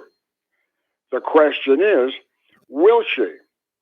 There seems to be discussions going on that she may fly during the filming of a Russian program or for a movie coming up before the end of the year. We'll keep an eye on that. Meanwhile, the courts in Russia have decided to suspend construction of the Vazhny Cosmodrome. And the reason why they're doing this is there have been several lawsuits that have taken place concerning theft from that area, as well as people who have been taking money for favors for Russia. So the courts have decided that they will defer any more construction till they know more. And we'll have to wait and see. Russia is also assembling a Soyuz 21A rocket carrying 38 satellites. That launch is scheduled for March 20th, where Russia is hoping to place all of these small satellites in orbit.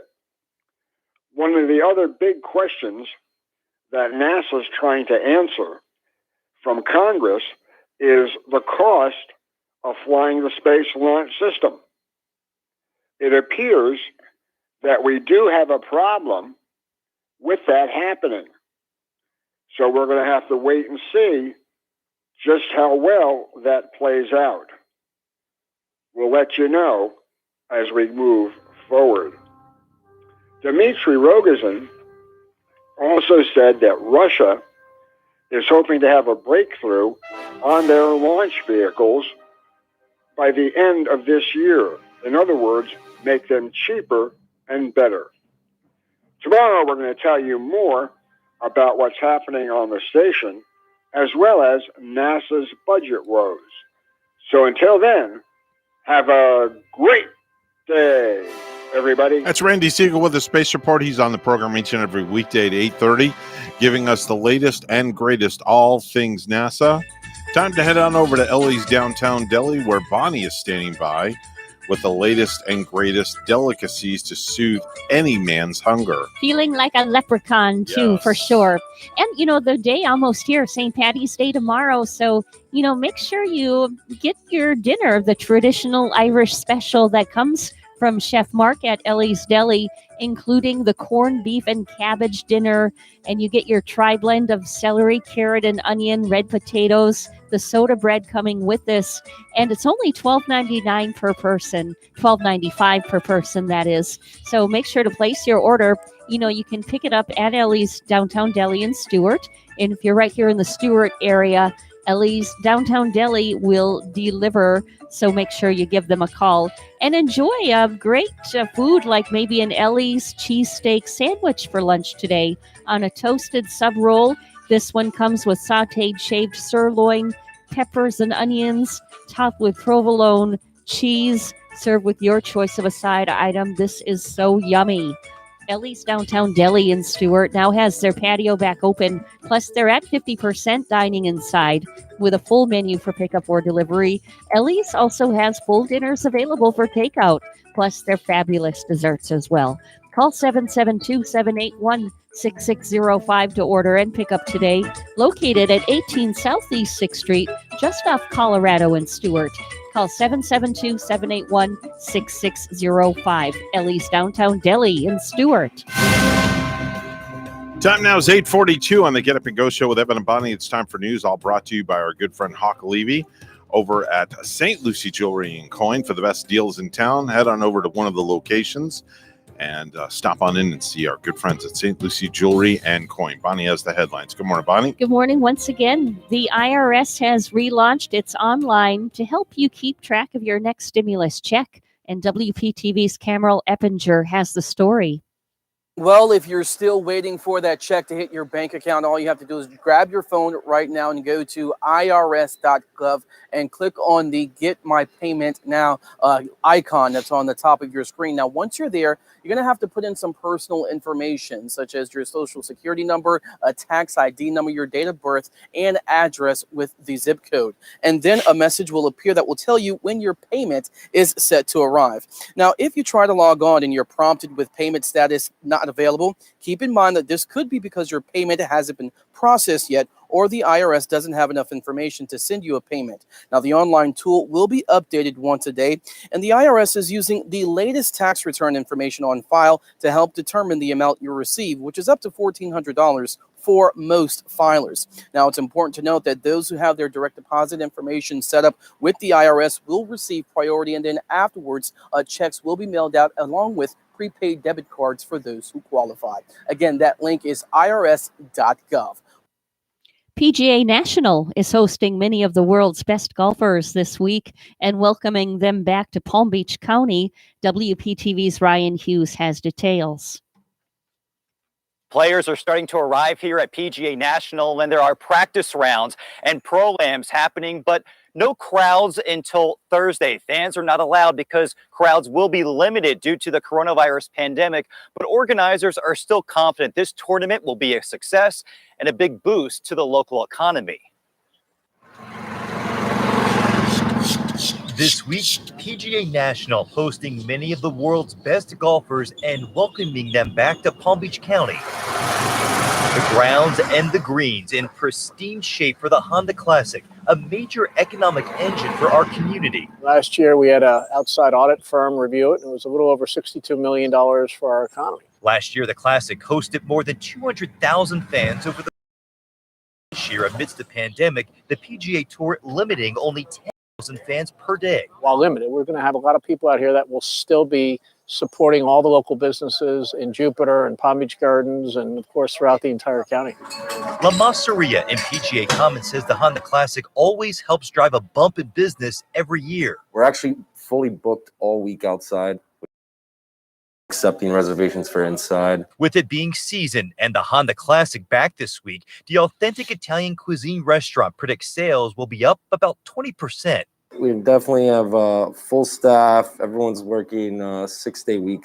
The Classic may look a little bit different this year because of COVID, but its impact will still be felt. We've worked hard literally since last tournament, and we've had a great turnout. There's a lot of enthusiasm in our community for the fan base. And those fans will be watched closely while out here this week.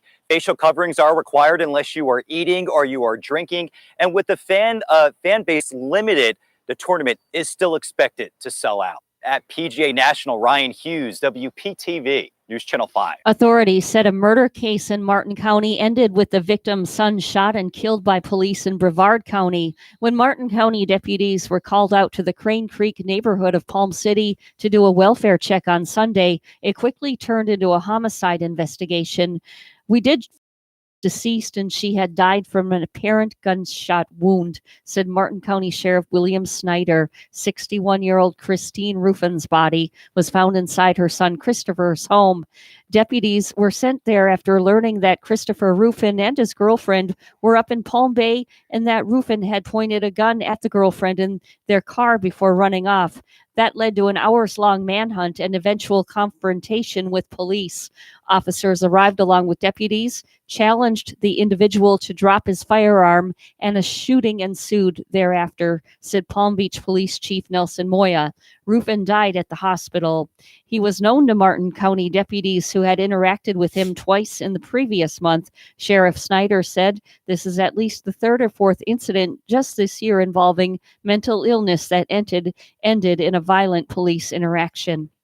Lastly, Florida's unemployment rate in January was 4.8%, down from 5.1% in December, and well below the national jobless rate of more than 6%.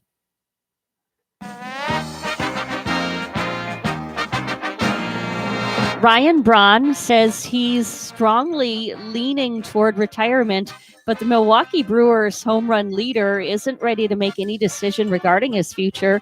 Braun visited the Brewer spring training site on Monday and said he hasn't picked up a bat since the end of the 2020 season. Braun has spent his entire major league career with the Brewers and said that I can't foresee a scenario for any other major league team. Our news time is 8:48, and we'll have weather and traffic together next.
$8:49 the time right now on the Get Up and Go show with Evan and Bonnie. It's time for traffic and weather together.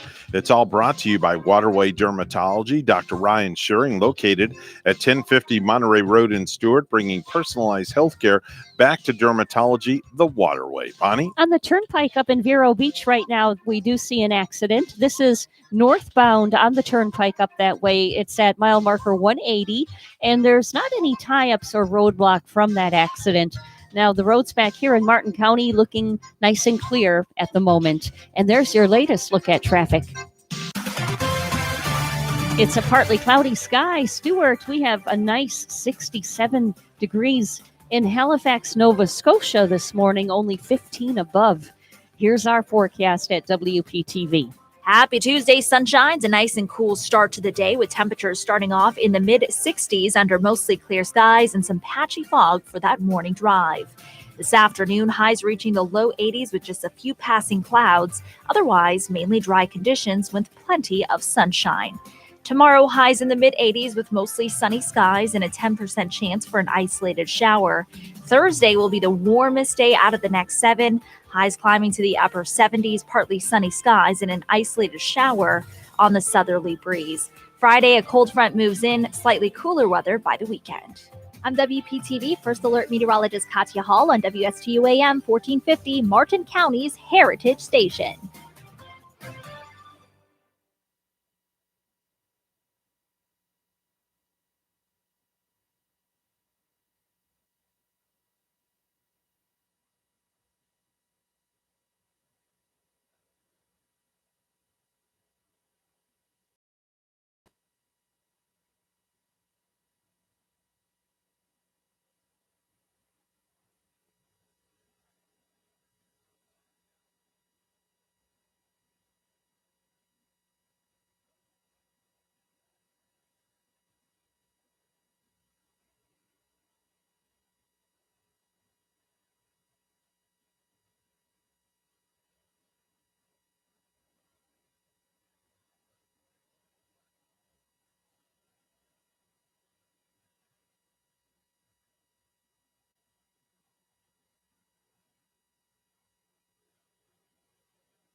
You're listening to the biggest little radio show on the biggest little planet, the Get Up and Go Show with Evan and Bonnie.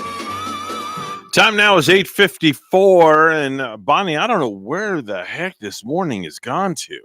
You know, yesterday too, when G was still here with us yesterday, boy, it doesn't seem like it. It just seems like for some reason, like he was here last week. But just yesterday, he was saying too, wow, it's amazing 3 hours that went by so fast. That's crazy. And then you mentioned, Evan, too, that must mean that we're having fun. Yeah, definitely so. Good morning. You're on the air. Yeah, it's like Time in a Bottle. Time in a Bottle by Jim Croce. Yes, I remember that one. What can we do for you this morning, old man? We have a limited amount of supply time right now. Supply. I sound like a drug dealer. Oh my gosh. It sounds like that. It sounds like the birthday boy's age is catching up. You can't. All right. Calm down there. Calm down. What can we do you for? Well, my good friend George says he's coming down to Florida, so Edna and I are heading down there. Really? You're gonna be down suit? here? Oh, geez. Okay. Evan, you're gonna have a full house. Yeah, and then some. I'm gonna have more than a full house for the birthday. Or Jeez. maybe you'll make them stay in the Winnebago for sure. All right. Edna says, the turkey's still frozen. She'll go out and shoot one. All right. Well, we'll see you when you get down here. We have another line ringing, old man, so we need to get to that line. But we thank you so much for your call. I don't know. We'll see who it is. Hold on. Let's see. Hi. Good morning. You're on. Yeah, man. That's crazy. The old man. We just had the old man down the road, and he. I told him we had another line ringing, and he says it's got to be Fredo. I'm like, wow, he's like a mind reader. Yeah, he does his own psychic thing now up there in Kentucky. I found out the other day. Oh, he's starting to learn how to be an entrepreneur like myself. Yeah, man. Okay, all right. And what do we owe the honor of this phone call this morning? Well, I'm gearing all up for your big birthday week. Yeah, man. Oh, okay. What do you have in store for me? Well, you're going to be coming over to my warehouse tonight. I'm going to have a limo pick you up. Okay. And then we're going to bring you over. You're going to have a roasted pig. Yeah, man. And then we're going to have some adult beverages, and I'm going to have like all the Channel 5 news crew come by and go, hey, Evan, how you doing, babe? How you doing? Yeah, man. Well, there's one slight little problem. I don't. Hold on. All right. Hi, Bonnie. How you doing, baby? Hey, good morning. Good morning. Yeah, the morning wouldn't be complete unless Fredo greeted you properly. Oh, yeah. Yeah, man. Hey, man. Bonnie, I'm disappointed you didn't come see me on your birthday. I had the massage thing all ready for you to massage those feet of yours. Well, and you didn't come by and see me. What's up? Evan will do it, and he'll do it proudly, and then he'll tell me about it. He'll tell me how his went. No, sorry. Nobody touches these feet. Trust me. These are lethal weapons down here. And by the way, I'll gladly come by your warehouse if you're sending a limo for me. But the only thing is I don't drink. So you'll have to have my beverage of choice for my birthday is going to be Orange High C. Oh, that's a good choice. Yeah, man. I know you like that raspberry Snapple or whatever it is. Well, it's raspberry diet Snapple. Oh, that's good. I do like Orange High C, which McDonald's is now welcomed back into their forte. I went to Wendy's and had lunch yesterday, and they had Orange High C. And boy, let me tell you, that was complete decadence. Fredo. That sweetness goes well with the fries, doesn't it? Good. Oh it my good. gosh! Oh man, you feel the enamel just right off your teeth while you drink that. Yeah, man. That's good stuff. Especially when you mix it with some vodka. Yeah, man. I would know. I don't mix my Orange High C with vodka, you know? I think, well, it would probably taste pretty good with vodka. Yeah, I'm probably sure. so. Vodka goes with all the fruits. Bonnie knows. Bonnie knows all about that. Yeah, man. Are you insinuating Bonnie drinks a little too much or what? I didn't say anything like that. I just know she enjoys a good beverage. Yeah, man. She likes it a good adult beverage. I like a little High C in my vodka once in a while. Yeah, a little High C in your vodka. Oh my gosh. Hey, listen, Fredo, we got to run. It's the end of the show.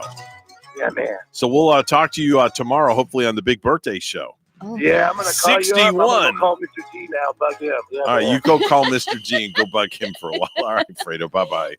That's, of course, our fearless band leader, Fredo. Well, Bonnie, That's it. The 61-year-old birthday show is tomorrow. Enjoy 60 while you can. Yeah, this is it, man. Until midnight. After midnight, it's all uphill from there. A few more hours for you, Evan. You know what? I feel great. I really do. Yeah, and you're going to be at the ball game today, too. Yeah, I'm going to What be in my more? element. Exactly. Yeah. Hey, just remember, if you have good values on the inside, you won't look for validation on the outside. That's what we say right here. Right, Bonnie? We always say that to everybody because we mean it. You better, you betcha, you bet. You bet your sweet bippy. Right.